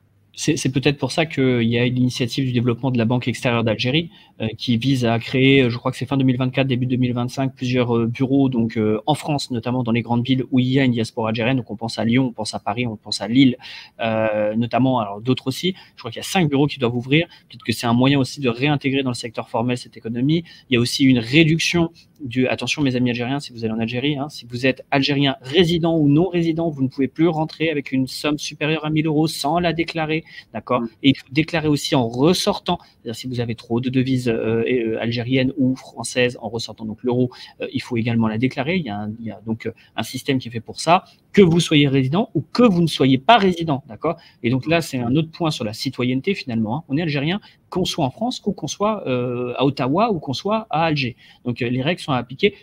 Règles d'ailleurs qui sont bizarrement pas appliquées de la même manière pour les non-algériens, puisque les seuils pour pouvoir rentrer avec de l'argent, de l'euro notamment en Algérie, sont très élevés, puisque je crois que c'est 4 ou 5 000 € pour un étranger, alors qu'ils sont de 1 000 € pour un Algérien. Ce qui est dommage parce qu'en fait, en vérité, celui qui devrait en jouir, ce devrait être l'Algérien et non pas le Français, non pas l'Espagnol, non pas l'étranger. Un simple réflexe de priorité nationale serait assez bienvenu. Mais oui, d'accord, ok, sur le secteur informel, je n'avais pas vu les choses comme ça. Je pense que la principale préoccupation des Algériens, c'est quand même la diversification. Ça, c'est un sujet qui revient systématiquement sur la table. Bon, tu sais, moi, je suis espagnol de nationalité, donc on regarde souvent le Venezuela. Le Venezuela est la grande erreur du Venezuela, même s'ils ont été sous embargo américain pendant très longtemps et qu'ils le sont encore d'ailleurs, et qu'ils en ont subi les frais, c'est de n'avoir pas réussi à diversifier leur économie grâce à la manne pétrolière et l'avoir fait d'un pays qui était un pays cocagne en vérité, le Venezuela. Il y avait vraiment moyen de faire. Malheureusement, ils n'ont pas eu la possibilité de diversifier leur économie pour tout un tas de raisons. Mais pour ne pas tomber dans le même écueil, est-ce que tu penses véritablement que la politique qui est mise en place par le président Abdelmadjid Tebboune va permettre cette diversification de l'économie? Et dans quel secteur? Il y a d'abord, il faut être très précis. Moi, j'aime bien parce que là, j'ai l'occasion de le faire avec toi. Il y a quelques intervenants, je ne vais pas les nommer, ils ne sont pas intéressants, mais qui ont tiré un boulet rouge sur l'Algérie, expliquant que c'est un pays qui n'avait pas de diversification économique, en mélangeant tout. Donc, quand on mélange tout, quand on parle d'économie, il faut être précis. Moi, j'ai eu la chance, c'est une chance, je ne suis pas du tout un génie. J'ai fait 10 ans de marché financier, je suis un passionné d'économie à l'époque. Donc, quand on fait du marché financier, on sait ce que c'est qu'une économie réelle, une économie improductive ou productive. On sait ce que c'est qu'une dette publique ou privée. On sait ce que c'est qu'une dette extérieure. On sait ce que c'est qu'un déficit. Ça, je sais pour qui elle va, celle-là. Au passage, mais je ne donne pas le blaze. On va être gentil et on va essayer d'être courtois. Mais en tous les cas, on sait ce que c'est. On ne mélange pas tout. Et on ne donne pas d'analyse quand on ne maîtrise pas son sujet. Donc, en l'occurrence, moi, j'ai la chance de maîtriser ce sujet parce que, disant marché financier, on ne peut pas ne pas le maîtriser. On met ses billes en bourse, on fait attention à ce vers quoi on place. On connaît très tôt, par exemple, un Vincent Bolloré, parce qu'à l'époque, il était connu en France du grand public parce qu'il achetait des médias. Moi, je le connaissais parce que c'était quasiment un prédateur économique. Pour nous, c'est un régal. Lorsqu'il achetait une action, quand il faisait une opéra hostile, par exemple, on savait qu'on prenait 20% de bénéfices si on rentrait dans le marché en même temps que lui, sur le titre qu'il achète. Donc ça, c'est à peu près des choses que j'ai apprises à l'époque. On apprend beaucoup de choses quand on est dans les marchés financiers. On apprend à se réveiller avec le Nasdaq, avec les chiffres du Nasdaq en clôture, avec les chiffres du Nikkei. On regarde ce qui va se passer sur le futur, on regarde ce qui se passe sur le marché action. Donc ça permet de connaître un peu plus l'économie réelle et l'économie improductive que sont les marchés financiers, qui sont là, soi-disant, pour injecter de l'argent dans l'économie réelle. Et donc là, quand on parle de diversification, c'est pareil, on ne mélange pas tout. L'Algérie, j'y suis allé, c'est très diversifié en production interne. C'est impressionnant. J'ai pris des photos, d'ailleurs, je ferai un petit doc très prochainement, des photos dans lesquelles je vois que je suis dans un appartement qui est équipé d'un frigo Condor, je donne la marque, c'est pas grave, qui est équipé d'une clim Condor qui fonctionne parfaitement, mais vraiment, j'ai adoré ma clim avec télécommande, et un téléviseur Condor. Ça, c'est juste pour. Et puis un micro-ondes Condor. Bon, déjà, pour dire qu'on est capable de fabriquer tous ces éléments électroménagers par une marque 100% algérienne. Ensuite, il y a aussi son concurrent, Rebrab, c'est Vital, il n'est plus aux commandes, mais son fils, c'est Vital, qui lui aussi a racheté très intelligemment une grande industrie capitaliste française qui était évidemment Seb, on le sait, Moulinex, mais surtout qui a racheté Brandt, qui était en perte de vitesse, qui déposait le bilan. Il a eu l'intelligence de mettre des billes sur la table, il a sauvé le groupe français, il a sauvé les emplois salariés en France. Les employés disent merci à cet Algérien. Et il a délocalisé une partie de la production en Algérie. Conséquence de quoi? Les Algériens, en matière d'électroménager, ont tout ce qu'ils veulent. Ils ont le choix entre plusieurs fabricants. Il y en a d'autres. Dans le secteur de la transformation de l'agro-industrie, on a énormément de fabricants de produits, bon, je ne vais pas parler des boissons gazeuses parce que ce n'est pas top pour la santé, mais quand même, qui sont algériens, très connus, de longue tradition. Je ne parle pas de Selecto, de Hamoud. Et qui sont meilleurs en termes de santé que les Coca-Cola et compagnie.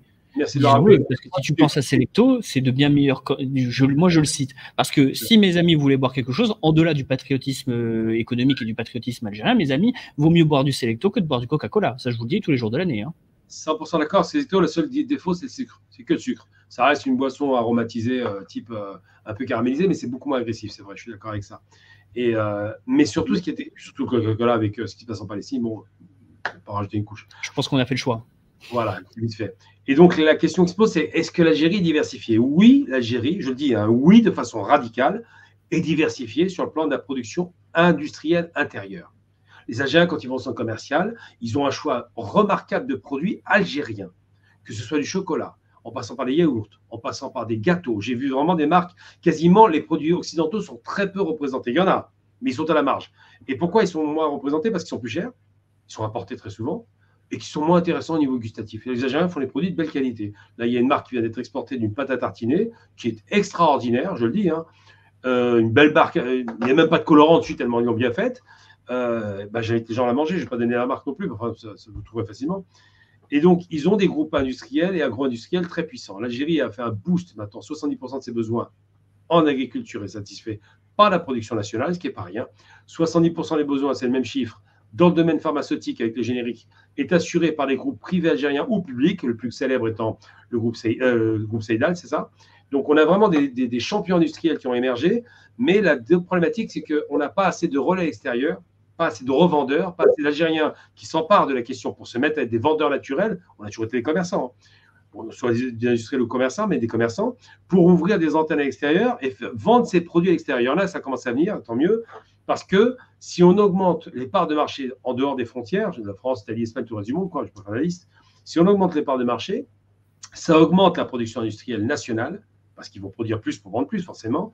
Et mécaniquement, ça diversifiera massivement l'économie. La diversification était entamée. On était à 98% d'une économie totalement. On était dans le syndrome hollandais, ou le syndrome vénézuélien, on peut en parler, puisque c'est intéressant d'expliquer pourquoi le Venezuela, qui a parié sur le social, le tout social, qui a fait reculer les 20% de la pauvreté, s'est planté sur le plan industriel. C'est catastrophique s'ils ont fait. Malheureux.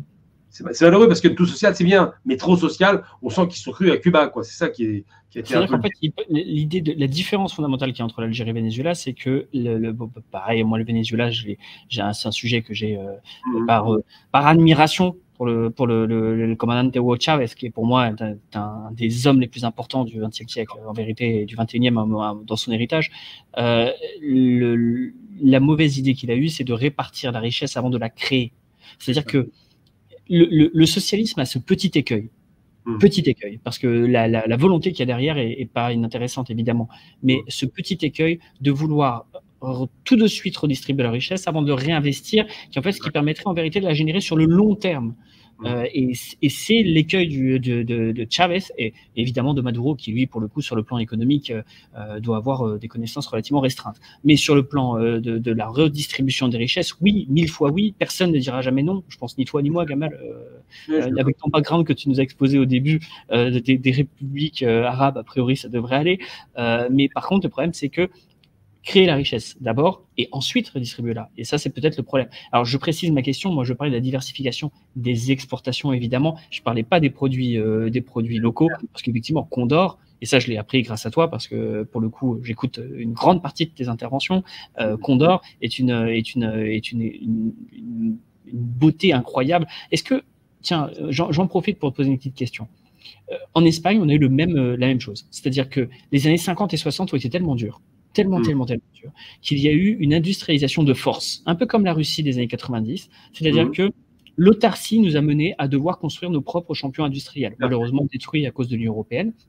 Est-ce que finalement, cet isolement international, parce que garder la tête haute face à l'entité, ne pas vouloir se soumettre à l'Empire américain, à la chute de l'URSS, tout ça, est-ce que finalement cet isolement n'a pas conduit de force l'orgueil algérien à dire, attendez, moi, plutôt manger des cailloux pendant 5 ans et construire ma propre industrie plutôt que de me vendre au capitalisme anglo-saxon. Est-ce que c'est pas ça finalement le ressort culturel, si tu veux, civilisationnel de l'Algérien? Est-ce que c'est pas ça qui mène finalement à ce résultat? C'est Vital, Condor.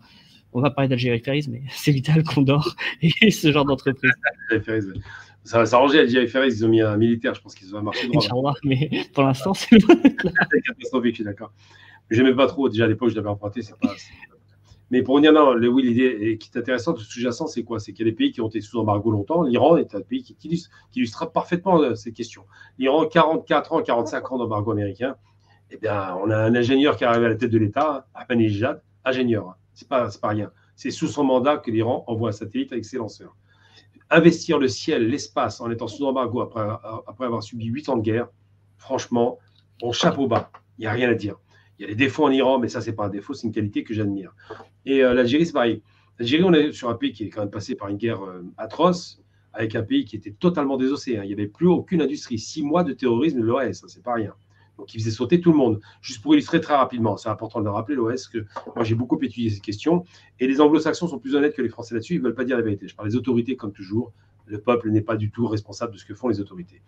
Et qu'est-ce que fait l'OAS? Il fait sauter, écoutez bien les méthodes. Ils attaquent un hôpital qui mitraille, qui font sauter l'hôpital.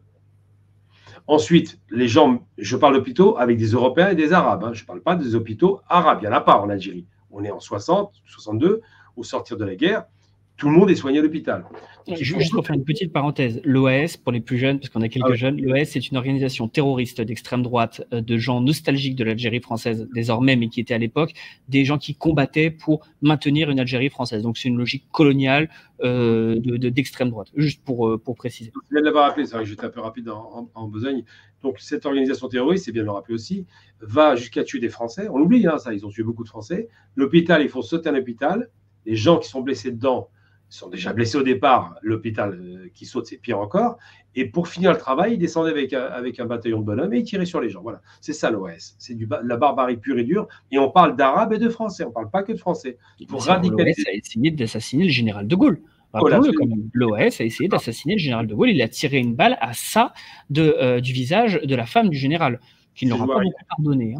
Le petit Clamart, il a eu raison de ne pas leur pardonner parce qu'un terroriste n'a pas voulu faire de cadeau. Donc ça, c'est des réalités.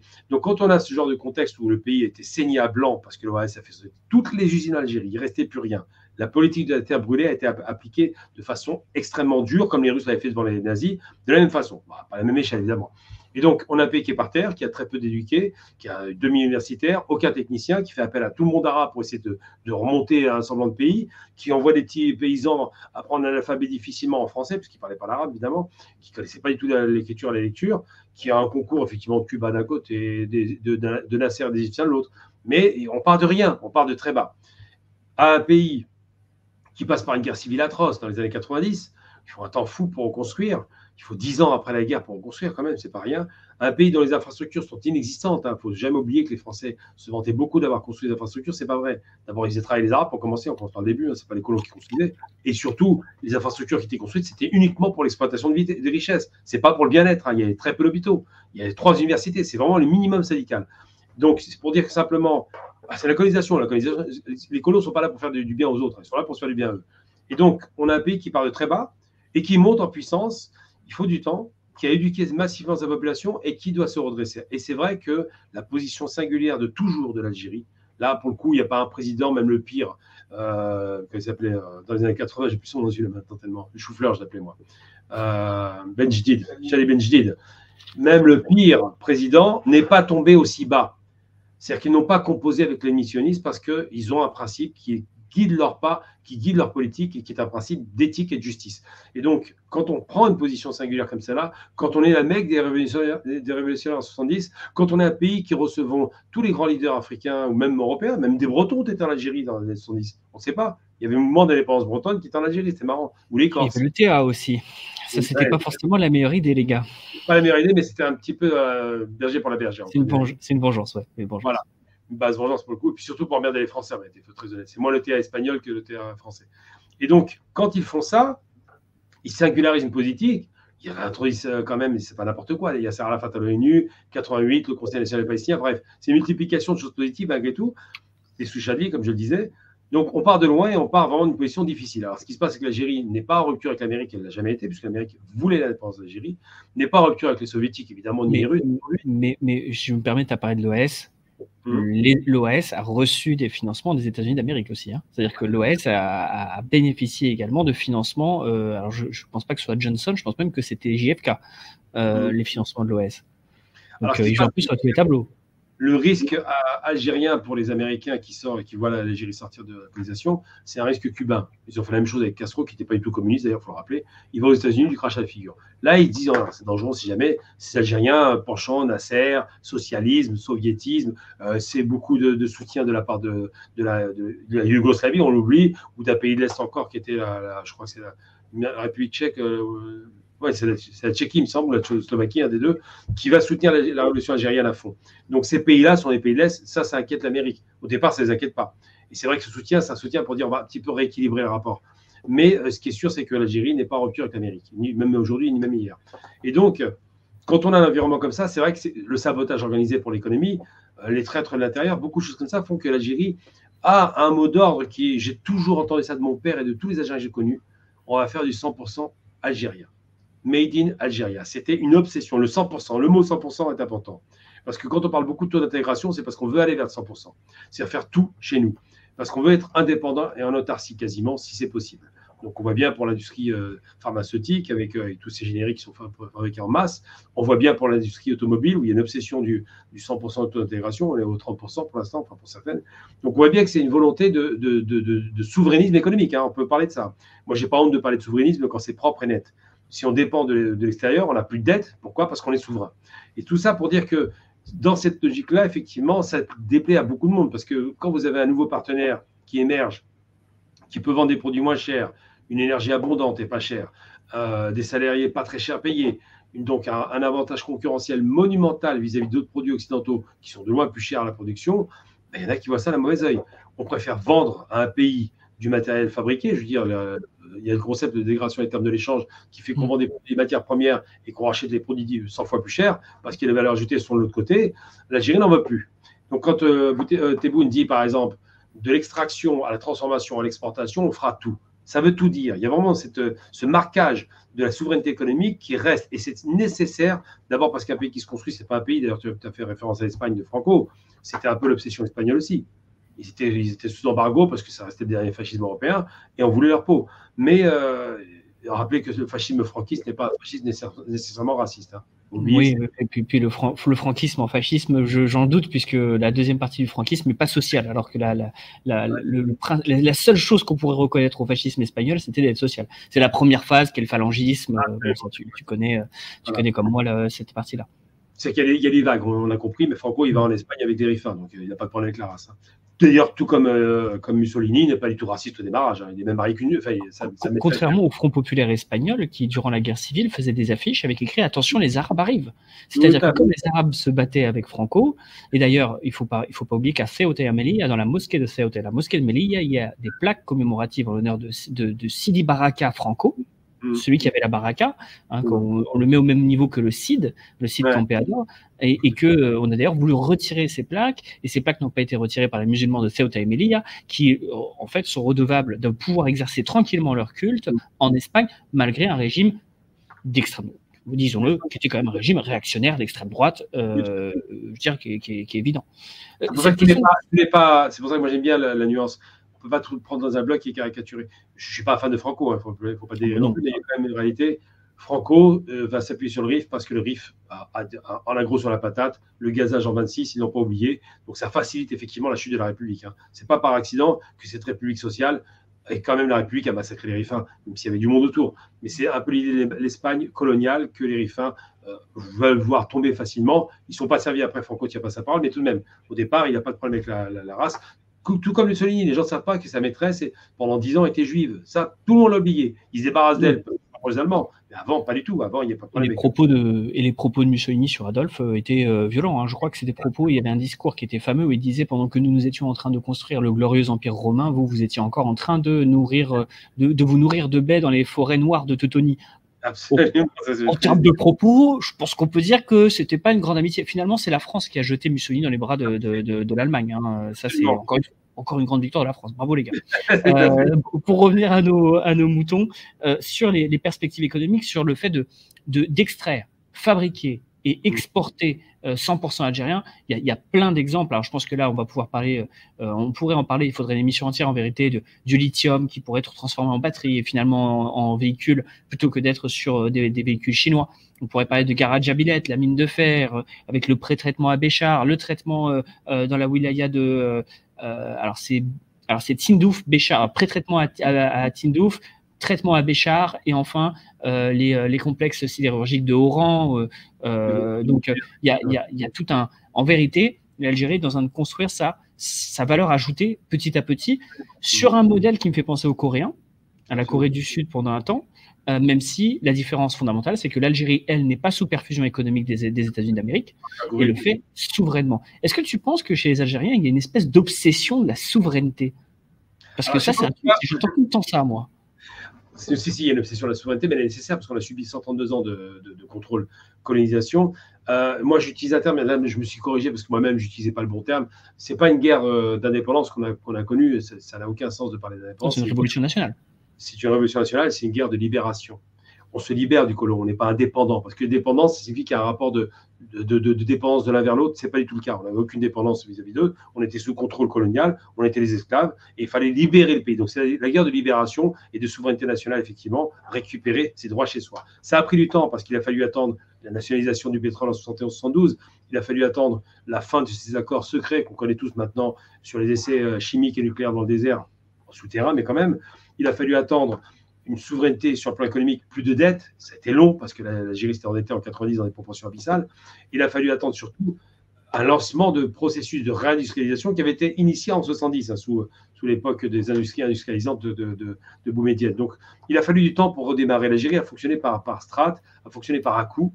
Aujourd'hui, elle est sur la bonne voie. J'espère que ça continuera, évidemment. Mais on a quand même des gens industriels qui réussissent. Ce qui fait défaut, c'est effectivement que la production industrielle n'est pas assez puissante, même si elle remonte, pour pouvoir exporter massivement et diversifier massivement l'économie. Alors, l'exemple, moi j'ai bien aimé, parce que tu m'as renvoyé encore sur un personnage qui a fait l'économie à 2 balles, sur la question de la comparaison entre l'Algérie et la Corée du Sud.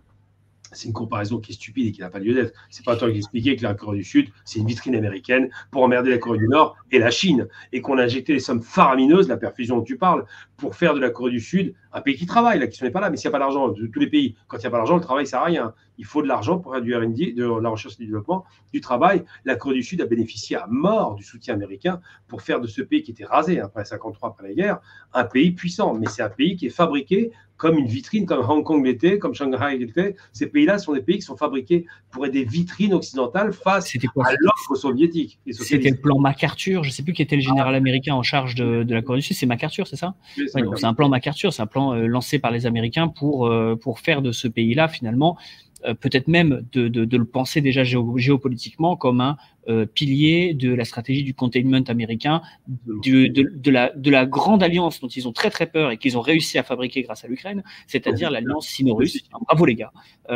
C'est marrant parce que toute la géopolitique américaine est centrée sur la peur de l'alignement Allemagne, Russie, Chine. Ils ont réussi à le faire eux-mêmes. C'est-à-dire que l'Allemagne, petit à petit, d'ailleurs, est en train de revirer Kazakh. On a vu les élections récemment en Allemagne, et ils sont en train de se dire, tiens, on va se rabibocher avec les Russes. Ils sont incroyables, ces Américains. Il faudra vraiment qu'on fasse un truc sur ces gens-là. C'est Bob dans les Guignols. Tu te rappelles de Bob dans les Guignols? C'est Bob, on va faire les guerres. Bah oui, bravo les gars. Félicitations. Non, c'est commandant Sylvestre. Ouais, Sylvestre, ouais, c'est ça, c'est Sylvestre. Ouais. Dis-moi, je vais te lancer sur un sujet, et là, je sais que là, va falloir qu'on soit pas trop long, mais la question de la politique internationale du président Tebboune, quand même, je veux dire, les discours qu'il lance sont incroyables. Le discours qu'il a fait encore, c'était quoi? C'est Janet, je crois, dans le Sud. Constantine, je crois qu'il a fait un discours. Janet et Constantine. Le plus gros, c'est Constantine. Ouais, mais le dernier où il dit nos frères maliens, nos frères libyens. Et nous maintiendrons notre soutien au Sahara occidental, à l'indépendance. On va parler de guerre d'indépendance du Sahara occidental, même si évidemment on pourrait aussi critiquer peut-être le soutien massif ou pas qu'on peut apporter au Front Polisario. C'est critiquable, il y a des points de vue qui s'affrontent là-dessus, même en interne en Algérie. Mais en tout cas, cette espèce de cap qui ne varie jamais. C'est-à-dire que les courants ont beau être particulièrement violents, ils ne varient tellement jamais que j'ai envie de te poser une question. Est-ce que tu penses que l'Algérie, et j'ai lu ça dans ce livre dont je te parlais tout à l'heure, là, de Brahim Mansour, il disait que l'Algérie était dans une logique de non-alignement et qu'aujourd'hui, la politique internationale était dans une logique de multi-alignement. C'est-à-dire c'est des alliances précaires, territoriales, territoire par territoire. On le voit en Libye, avec des alliances un peu contre nature d'ailleurs. On le voit au Mali. Et est-ce que finalement, cette stratégie de non-alignement, est-ce qu'elle a encore cours aujourd'hui? Est-ce qu'elle a encore un avenir? Bon, je pense qu'on a tous les deux la réponse, mais est-ce que toi, tu penses que c'est encore jouable pour l'Algérie? Pour un type comme moi, panarabiste, l'alignement, c'est vraiment, j'allais dire, je suis sur Bandoung, je suis sur Nasser Nehru et Grandi, et puis surtout sur, comme ça, Tito. Cette politique de non-alignement. Tu vas rajouter le général de Gaulle quand même. Merde, le discours de Phnom Penh. Oui, mais de Gaulle, c'est un non-alignement du Nord. C'est pas pareil. De Gaulle, il s'inscrit dans une logique de rupture avec l'Amérique et de relations apaisées avec les Russes. Donc, c'est un autre type de non-alignement, parce que c'est impuissant de Gaulle. À ce moment-là, on n'est pas sur une France qui s'affaiblit, on est sur une France qui est en pleine montée en puissance, le nucléaire, les grands projets. Enfin, c'est pas du tout la même chose, c'est pas du tout les mêmes perspectives, mais c'est vrai qu'il y a un non-alignement gaulliste, mais il a toujours été, même avant la guerre. Enfin, avant la fin de la Seconde Guerre mondiale, il était déjà non-aligné. Il s'est retrouvé en Angleterre par accident quasiment. Mais pour être plus sérieux sur ces questions, oui, le non-alignement est d'abord une nécessité parce que ça veut dire qu'on est capable d'équilibrer sa relation avec les autres, et surtout parce que l'Algérie n'a pas été mal servie par les non-alignés. Elle a été soutenue par les non-alignés. Ça a un sens historique. Donc le fait d'aujourd'hui se positionner par rapport à ça, c'est pas mal. J'ai envie de dire qu'on lui reproche quoi à l'Algérie? D'avoir des principes éthiques par rapport au droit des peuples à disposer d'eux-mêmes, mais tout le monde devrait partager ces mêmes principes. De soutenir le Sahara occidental, évidemment, moi ça m'embête parce qu'en tant que panarabiste, ça veut dire que c'est une rupture entre deux nations, voire trois nations. Mais dans les faits, sur le principe, il se comprend. Moi je ne comprends pas que les Marocains n'aillent pas immédiatement consulter les Sahraouis pour leur demander ce que vous voulez ou pas être Marocain. Faites ça, on n'en parle plus. Vous leur posez la question, ni plus ni moins. Pas aux Algériens, ils n'ont pas à répondre à ces questions. Et le Maroc demande toujours à l'Algérie. On n'a pas à se positionner, on n'a rien à dire. Si les Sahraouis veulent être Marocains, qu'ils le soient. Et s'ils ne veulent pas l'être, qu'ils ne le soient pas. Mais on ne veut pas prendre la décision à la place des gens. C'est ce qu'on a essayé de faire en Algérie avec les deux collèges, avec ces fausses élections. On a connu cette arnaque, donc c'est bon, on connaît. La question palestinienne, c'est pire encore. On va tuer des gens chez eux. Ils sont chez eux, les Palestiniens. Parce qu'on a tendance à l'oublier. On a l'impression, ouais, c'est pas bien, terroriste, pas gentil, le Hamas et tout. Mais ils sont chez eux. Même s'il y a des pourris du Hamas qui sont au pouvoir, ils sont chez eux. C'est pas eux le problème. C'est les Européens qui sont venus squatter une terre qui n'est pas la leur, au motif qu'ils seraient revenus pour une question de cadastre religieux auquel personne ne croit. Même pas eux-mêmes, d'ailleurs. Donc ça, c'est pas très sérieux. Et la position algérienne là-dessus est équilibrée. Elle ne dit pas, par exemple, quand elle dit l'entité sioniste, et je dis l'entité sioniste, je n'ai pas de problème avec ça. L'entité. Pourquoi? Si on pose la question un jour, parce qu'Israël ne reconnaît pas la Palestine, pourquoi je reconnaîtrais cette entité? Et il ne faut pas être débile. Quand on s'offusque de voir une carte où il y a marqué que la Palestine, d'abord pour commencer, c'est ça la Palestine à l'origine, je le rappelle, hein. C'est l'histoire. Hein. Le mandat britannique, c'est sur la Palestine, il n'a pas fait sur Israël. Et surtout parce qu'il y avait des monnaies palestiniennes, il y avait une économie palestinienne, une administration palestinienne, ça s'appelle la Palestine, qu'ils veuillent ou non. Et eux, ils nous parlaient il y a 2000 ans, il y a 2000 ans, c'était l'Égypte chez vous. Hein. Et de dire quoi? De dire que si vous êtes... En plus, il y a 2000 ans, ça s'appelait aussi la Palestine, puisque sous les Romains, ça s'appelait aussi la Palestine, accessoirement. Philistines et Philistins. C'était eux les vrais propriétaires de la Palestine. Et qu'on n'a jamais dit que des Juifs ne devaient pas être en Palestine, ils y sont chez eux, les Juifs. Les Juifs palestiniens, on s'entend. Ils sont chez eux, les Juifs arabes. Ils sont chez eux et je suis opposé à ce que ces Juifs partent de chez eux.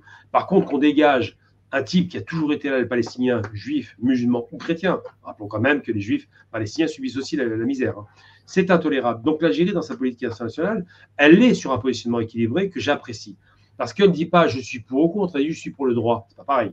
Et quand on s'inscrit dans le droit international, soi-disant, cette espèce de machination qui a été mise en place après la Seconde Guerre mondiale, où les Français étaient participants, d'ailleurs, je le rappelle, quand on se demande pourquoi la France ne reconnaît pas l'État palestinien, alors que, logiquement, s'ils s'en tiennent au droit international qu'ils ont eux-mêmes rédigé en 1947, ils font une partition de l'État en deux parties, l'État palestinien existe, donc la France le reconnaît, il devrait le reconnaître dès le début. Aujourd'hui, on se pose la question, il y a un problème, d'accord? L'Espagne a ce courage de l'avoir posé, cette question, et je les en félicite. Eh bien, même si elle n'a pas eu le même courage sur le Sahara occidental, territoire sur lequel l'Espagne était en train d'organiser un référendum en 1974 et qu'on nous a de manière assez traîtresse interdit de mener ce référendum par des populations civiles qu'on a envoyées se faire canarder par la Légion espagnole. Heureusement, la Légion espagnole n'était pas suffisamment bête, je parle de la marche verte, pour tirer sur les populations civiles. Grâce à Dieu. Oui, Dieu merci, parce que c'était une catastrophe. Donc, ce qui se passe, de toute façon, dès l'instant où on touche au peuple, moi j'ai un problème avec ça. Par exemple, je suis catégorique sur la question, par exemple, de Boumediene, que j'aime beaucoup par ailleurs. Il a commis des fautes, hein, qui ne fait pas de faute. C'est impossible, on n'est pas parfait. Il a commis une faute, à mon sens, c'est quand il a dégagé en 1975 les Rifins d'Algérie. C'était pas normal. Les Rifins, le peuple du Maroc, donc, a été expulsé alors qu'ils auraient dû rester chez eux en Algérie. C'est pas normal de faire mal au peuple quand on n'est pas d'accord avec Hassan II. Il a eu tort de faire ça, parce que ça crée un clivage qui n'était pas nécessaire. Et moi, j'aurais aimé que cette relation se renoue au niveau populaire. Bon, on est loin du compte, mais ce qui est sûr, c'est qu'il ne faut pas toucher au peuple. Voilà, c'est clair. Quand on dit que le peuple marocain est comme ceci, comme cela, on ne dit pas le peuple marocain, on n'essentialise pas. On n'est pas d'accord avec les politiques et on a le droit de ne pas l'être. Le peuple marocain est le premier à ne pas être d'accord avec la normalisation, donc c'est capitulation, mais on n'a pas à critiquer le peuple. Faut pas délirer, si tu savais les personnes qui viennent me voir, et souvent je dis Jazairi, il me dit non, Maghrébi, je suis marocain. Je dis mais tu me connais, mais tu suis mes contenus. Ah oui, mais j'aime beaucoup ce que tu dis. Je dis ah bon, d'accord. Mais ça n'arrive pas une fois, deux fois, ça arrivait des dizaines de fois, parce que souvent. Nous, on voit les trolls, là, les cavernes à trolls financées depuis en shekel qui viennent nous embêter sur nos réseaux sociaux, mais on ne voit pas tous ces franco-marocains ou ces Marocains qui d'ailleurs sont en train de se battre pour la non-reconnaissance et la fin des accords d'Abraham, et on ne les voit pas. Mais on les connaît, nous, toi tu les connais, ils te connaissent, ils te reconnaissent dans la rue, ça t'arrive à toi aussi. On n'est pas fous quand même, ils existent ces gens qui se disent bien, nos frères palestiniens sont en train de se faire martyriser, chrétiens ou musulmans, sont en train de se faire martyriser et on ne trouve pas ça juste. Les Marocains, comme tout le monde, ils ont un cœur, comme tout le monde. Et quand on critique un personnage de l'État marocain, parce qu'on fait référence à une polémique récente, cela ne veut pas dire que l'on critique les Marocains. On critique un personnage de l'État marocain. Et au contraire, je veux dire, combien de fois, dans ton entourage, dans le mien, combien de Marocains on a? Je veux dire, c'est impossible si tu es de Français de périphérie urbaine, si tu n'as pas au moins un Marocain dans tes amis, comme si tu n'as pas un Sénégalais ou un Malien, c'est qu'a priori, tu vis dans autarcie, ce qui est à peu près impossible. Donc, oui, mais ça, c'est un vrai sujet. Alors, sur la politique de l'Algérie, là, on parle des positions historiques. Mais alors maintenant, je vais te taquiner un tout petit peu. Et je pense que c'est un sujet, on va parler des positions non historiques. C'est-à-dire, aujourd'hui, on apprend que Vladimir Poutine s'en est encore pris à Ayman Khalif. Ouais. En disant que c'est horrible, ces hommes qui deviennent des femmes pour gagner des médailles. C'est-à-dire qu'en fait, ils n'ont jamais dit lorsque c'était Liane Thomas, lorsque c'était des athlètes américains, la plupart d'entre eux, puis franchement, venir prendre des leçons sur le fair play sportif de la part de l'ancienne République soviétique. C'est un peu l'hôpital qui soude la charité. Quand on voit qu'aujourd'hui Vladimir Poutine a une politique assez offensive sur le plan communicationnel, que l'entremise de Wagner en Libye, au Mali, est en train de dénaturer les relations algéro-russes, pourtant il y a un partenariat stratégique. Est-ce que tu penses que cette alliance, et encore une fois j'ai eu la mauvaise idée de commettre une vidéo à ce sujet-là, si ça vous intéresse, allez y jeter un coup d'œil, penses-tu que l'alliance algéro-russe est une alliance qui est tenable? Alors je pense que oui, parce que je fais une distinction entre l'État russe et Wagner, même si ça a été nationalisé. D'abord, les Wagner en Afrique n'ont pas été tout à fait nationalisés, contrairement à l'idée reçue. C'est Wagner Russie qui a été nationalisé. Les Wagner en Afrique, on leur a donné une certaine liberté. Donc, ils se payent sur la bête. Ce qui se passe au Mali, ils sont payés pour les tuer. Et ils tuent des Maliens, c'est des Touaregs récemaliens. Donc, ça, c'est une réalité. Ensuite, ce qui se passe en Libye est beaucoup plus. C'est bien que tu l'aies dit tout à l'heure, j'ai bien noté ce que tu disais. Une alliance contre nature. Tu as tout à fait raison. Soutenir Haftar, ce sale traître, cet agent de la CIA, c'est américain. Vendu, qui a été embarqué en 86 à la banque d'Azou, parce qu'il était incapable de se battre avec ses 300 soldats face à Hissène Habré, et qui va aux États-Unis, qui vit à 30 km de l'Anglais, donc le siège de la CIA, et qui prend une carte américaine, et qui travaille pour les services américains, qui a le cerveau lavé par l'Amérique, avec son fils qui est encore plus voyou que lui. Soutenir ce genre de personnage-là est très étonnant. Mais la Russie n'a que des intérêts, c'est De Gaulle d'ailleurs, on va en citer De Gaulle qui le disait, pas d'amitié que des intérêts. Et les intérêts de la Russie ne sont pas chez Haftar, même s'ils essaient de se positionner, ne sont pas, et on verra la question turque, ça va être intéressant, parce qu'on est en plein dans la même configuration, ne sont pas nécessairement le Mali, parce que l'Algérie est au nord et que ce n'est pas intéressant de s'embrouiller avec l'Algérie, et surtout que l'Algérie, même s'il fait des pichenettes avec l'histoire de la sportive qui est assez ridicule, la Russie, comme tu l'as dit, ils étaient très fair-play à l'époque quand ils boostaient aux hormones leurs combattants qui allaient sur le terrain. Je veux dire, vous allez sur un match de foot, l'ex-Dynamo de Kiev et tout ça, c'était que des Golgoths, c'était pas des êtres humains. On sait très bien qu'ils étaient surboostés.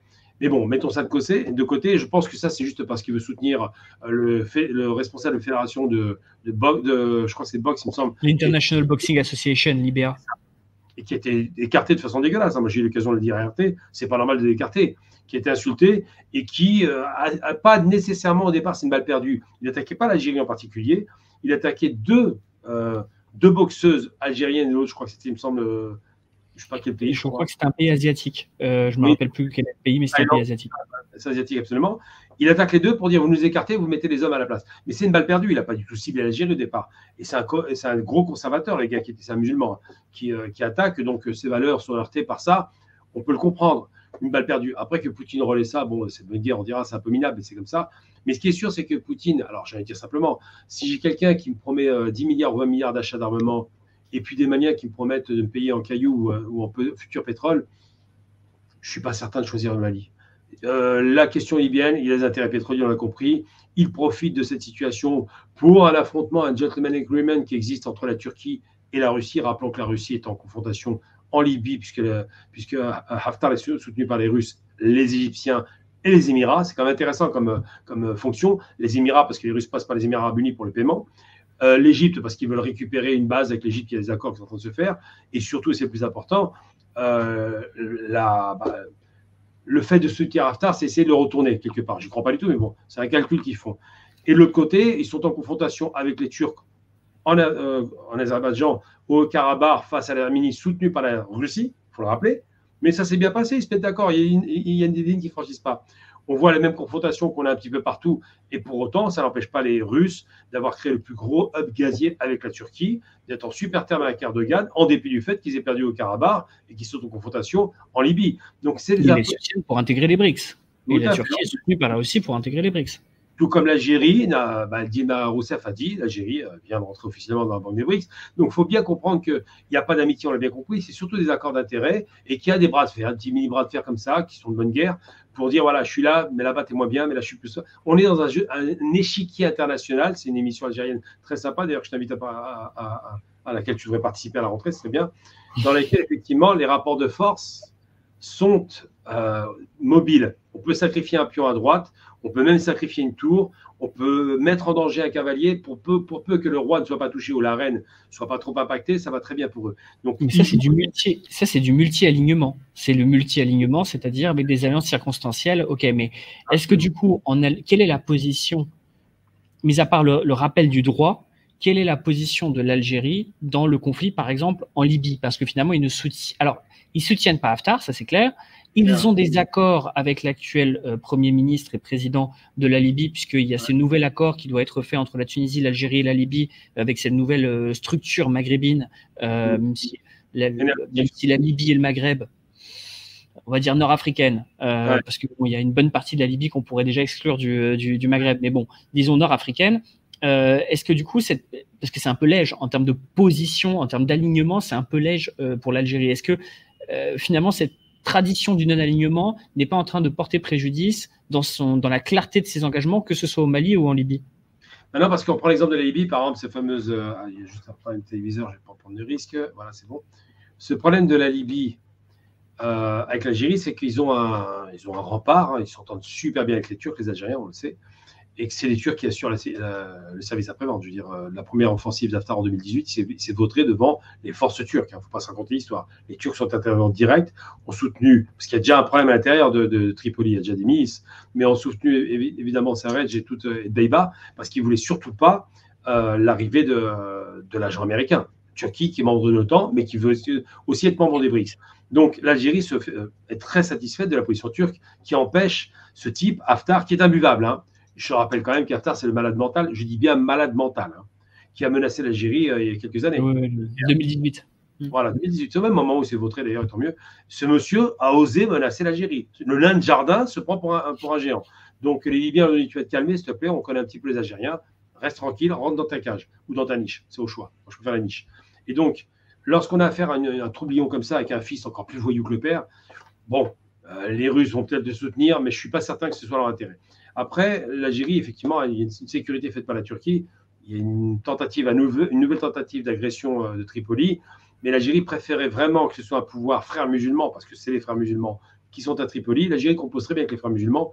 On le voit en Algérie avec le MSP, on le voit avec les Tunisiens, on l'a vu avec les Tunisiens, on le voit même avec une émanation indirecte des frères musulmans que sont les Iraniens, puisqu'ils ont été inspirés par les frères musulmans, par ces troubles.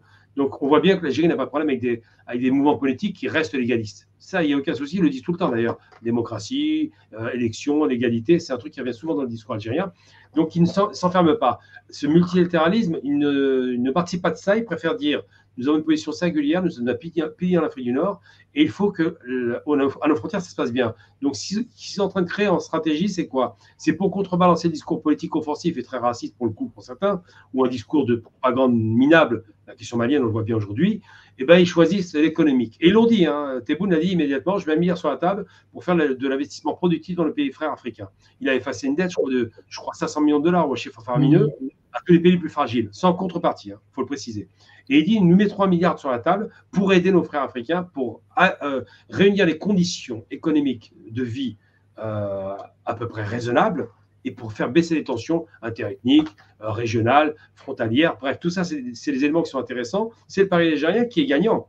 Le Niger, par exemple, avec ce fameux gazoduc qui déplace du Nigeria au Niger via l'Algérie, était concurrencé par un gazoduc qui était irréalisable parce que le surcoût était abyssal, je crois que c'est 40 milliards de dollars, fabrication pour 2040, avec une rentabilité extrêmement douteuse et qui traverse 13 pays qui sont méchamment instabilisés. Donc, c'est compliqué de croire que ce gazoduc qui aurait dû être en plus offshore pouvait aboutir. Ouais. Par contre, le gazoduc de deux pays qui se parlent tout le temps, puisqu'ils sont membres de l'OPEP, l'Algérie et le Nigeria, était plus crédible et est en passe d'aboutir. Il sera opérationnel. Et d'où les meilleures relations entre le Nigeria et le Niger depuis quelques semaines, puisqu'il y a d'excellentes relations désormais entre Tinubu et le Niger, ce qui n'était quand même pas donné, vu qu'il y a un an, ils étaient quand même dans l'idée de l'envahir. Tout à fait. Et ce qui se passe, c'est que c'est l'Algérie qui a dit nous n'accepterons pas une intervention militaire de la CEDEAO, parce que la France avait insisté, on l'avait compris, et ça n'est pas arrivé. Et le Niger, qui n'était pas forcément en super terme avec l'Algérie, même si l'Algérie exploitait le gaz en collaboration avec l'État nigérien, pas d'arnaque, mais le pétrole du nord du Niger, le sud étant exploité par la Chine, il n'y en a pas moins que la logique algérienne, c'est l'intégration par l'économie. Et là, l'intégration est réussie. En 2025-26, on a un gazoduc qui profitera au Niger. Enfin, ils auront de l'énergie à bon compte, qui va en plus, il y a un droit de passage à payer, rentrer dans la caisse de l'État du Niger et qui va finir en Europe, comme bien entendu, avec une augmentation faramineuse de l'exportation de gaz, qui est plus simple d'ailleurs par les gazoducs que par les méthaniers, parce que ça coûte plus cher les méthaniers. Ça coûte beaucoup plus cher de transformer le gaz, de liquéfier. Le GNL est une arnaque américaine, on le sait bien, le GNL est une grosse arnaque américaine. D'ailleurs, la France en paye les frais, puisque dès lors, maintenant, on paye un gaz à des prix excessifs, alors qu'auparavant, on avait accès à un gaz un peu moins cher. 4 fois moins cher, pour être précis, c'est vraiment l'horreur, les GNL. Parce qu'il faut comprendre le processus. Vous gazifiez, ça coûte de l'argent. Vous le transportez, ça coûte de l'argent. Parce que quand c'est un gazoduc, c'est direct. Il n'y a pas de transport. Vous balancez, ça part. Vous arrivez, il faut le retirer du conteneur, il faut le retirer du navire, et il faut le regazifier. Donc, il faut le liquéfier, ouais. Voilà, le déliquéfier plutôt. Ce qui est liquéfié, il faut le déliquéfier. Donc, on passe d'un statut à l'autre, c'est extrêmement cher, juste au profit de l'Amérique, évidemment du Qatar, mais surtout l'Amérique. L'Algérie fait du GNL, mais ce n'est pas intéressant. Ce qui est intéressant, c'est ces gazoducs qui vont en Espagne, en Italie et d'autres pays qui vont être desservis, ce que fait d'ailleurs la Russie et la Chine, c'est en ça que, la Russie et la Turquie. Ça, c'est intelligent. Et donc, ça, c'est une politique inclusive par l'économie qui fait que on crée du lien économique, comme cette histoire de mini-Maghreb énergétique. Ce n'est pas un Maghreb comme l'UMA, mais c'est énergétique avant toute chose, pour établir les conditions d'amélioration de l'ordinaire et faire en sorte qu'il y ait des conditions de vie qui sortent des tensions sociales et des tensions politiques et puis des volontés de faire la guerre. Donc c'est vrai que l'énergie, on l'a vu en Europe, c'était le gaz et le charbon, il y avait un peu d'énergie aussi, l'acier et le charbon, il y avait un peu d'énergie, il y avait du minerai, mais ça a permis d'éviter les guerres pendant plus de 62 ans. Plus de 80 ans, j'ai bêtise moi. Donc, c'est important, enfin, pour être précis, 85 ans, puisque la guerre mondiale a été le 1er septembre 1939. Aujourd'hui, on a une Europe qui est apaisée grâce à ça. Je dirais à part la question ukrainienne et puis ce qui s'est passé en Yougoslavie, qui était une commande américaine, sinon, en général, il n'y a pas de problème. Eh bien, c'est ce que propose l'Algérie. Je pense que cette logique de la paix par l'économie, qui est une logique qui n'est pas inintéressante. Il ne faut pas oublier que l'Algérie était formée quelque part intellectuellement par ce qui s'est passé en Europe, par la France, par des élites qui ont été formés aussi dans les écoles françaises et qui ont vu ce qui s'est passé en Europe, qui connaissent très bien le charbon et l'acier, qui connaissent très bien le processus d'intégration régionale et qui, je pense, quelque part, font une sorte de copier-coller un peu plus habile sur ces régions-là. Oui, alors finalement, on terminera avec une petite citation. C'est ce que tu proposes, c'est le règne du doux commerce, comme disait Montesquieu. C'est-à-dire que le commerce fait de bons voisins et permet d'éviter le conflit. Écoute, Gamal, on va devoir s'arrêter là parce que là, juste une détail, Montesquieu, merci de le citer parce que c'est un personnage extrêmement intelligent qui a eu. Il a parlé aussi du dictateur éclairé, enfin je fais un raccourci. Montesquieu est un personnage super riche intellectuellement, c'est un des plus grands personnages de la politique française, à mon sens. Et c'est bien le citer pour finir le chapitre. Ah, moi, quand j'entends des libéraux parler, ça me donne toujours des boutons. Moi, la séparation des pouvoirs, c'est quelque chose je n'y crois pas. Si tu veux, c'est un peu comme les licornes. Il paraît que ça existe dans le monde imaginaire de Montesquieu, mais dans mon esprit, c'est un truc qui ne pourra jamais exister. Dieu nous en garde. Dieu nous en garde. Gamal, merci infiniment pour tes lumières. Mes amis, je vous invite tout de suite à aller en dessous, à vous abonner aux réseaux sociaux de Gamal pour pouvoir suivre son actualité, toujours très riche, toujours très intéressante. Moi, de temps à autre, je passe sur son profil TikTok, il y a plein de vidéos intéressantes. Si vous êtes plutôt TikTok, il y a une chaîne YouTube également si vous voulez. Mes amis, vraiment, n'hésitez pas, ces tweets sont toujours très percutants. Gamal, l'analyse, Gamal, le rhéteur, vraiment, je pense que c'est un exercice dans lequel il excelle. Donc vraiment, n'hésitez pas à suivre ses écrits également, puisque tu commets quelques articles de temps à autre. Oui, de plus en plus, j'en fais de plus en plus là. Je fais des articles d'explication et de dénonciation quand je vois que ça sent mauvais. Et pour la rhétorique, effectivement, j'aime beaucoup tacler mes amis. C'est un régal, je me régale parce que je fais ça. Je vais être honnête avec toi, je fais ça, je suis un peu feignant en reconnaissance vocale. J'ai un super bouton, on appuie dessus. Bon, le texte, il est parfois un petit peu hasardeux, il y a des fautes qui passent, c'est des grosses coquilles, mais je me régale à répondre à des haters, comme on dit maintenant, c'est la mode, juste pour me moquer d'eux. C'est vraiment un exercice qui me permet de m'entraîner dans des débats, et je trouve ça super amusant. Mais je trouve c'est très drôle. Moi, je rigole beaucoup des fois derrière mon écran. On se demande pourquoi je rigole tout seul, mais je rigole pas tout seul, je rigole avec Gamal. Les amis, n'hésitez pas également à vous abonner à la chaîne. Vous mettez un petit like, un petit commentaire, un j'aime, pardon, en bon français, un petit commentaire. Vous n'hésitez pas à nous dire ce que vous en avez pensé. Si vous avez des idées d'invités, de thématiques, encore une fois, je suis très ouvert à ce que vous puissiez m'en faire part. N'hésitez pas. Et en tout cas, c'était la première émission de Face à DRZ. Et le dernier mot est pour Gamal. Moi, je rends hommage à David Rodriguez, que j'ai connu par le truchement d'un live d'ailleurs, un space plutôt pour être précis, Twitter. À l'époque, j'étais un petit peu rétif à le faire, puis finalement, j'ai dépassé cette idée. Je dis, on parle à tout le monde, et j'ai eu raison. C'est une très belle rencontre, et je vais prendre ton slogan pour le coup, Davy, puisque je suis fasciné par tes qualités, ton intelligence, tu fais le travail. Vraiment, je te le dis, je ne mens pas là-dessus. C'est sincère. Ça commence par D, ça finit par Z. Davy Rodriguez, il faut le suivre absolument parce qu'il est excellent dans ses analyses. Shukran Gamal, shukran, merci, c'est gentil, ça me va vraiment droit au cœur. Prenez bien soin de vous, mes amis, et effectivement, ça commence par un D, ça termine par un Z. C'est pas moi qui l'ai décidé, mais en tout cas, mes amis, n'hésitez pas à vous abonner. Tahia al Jazair.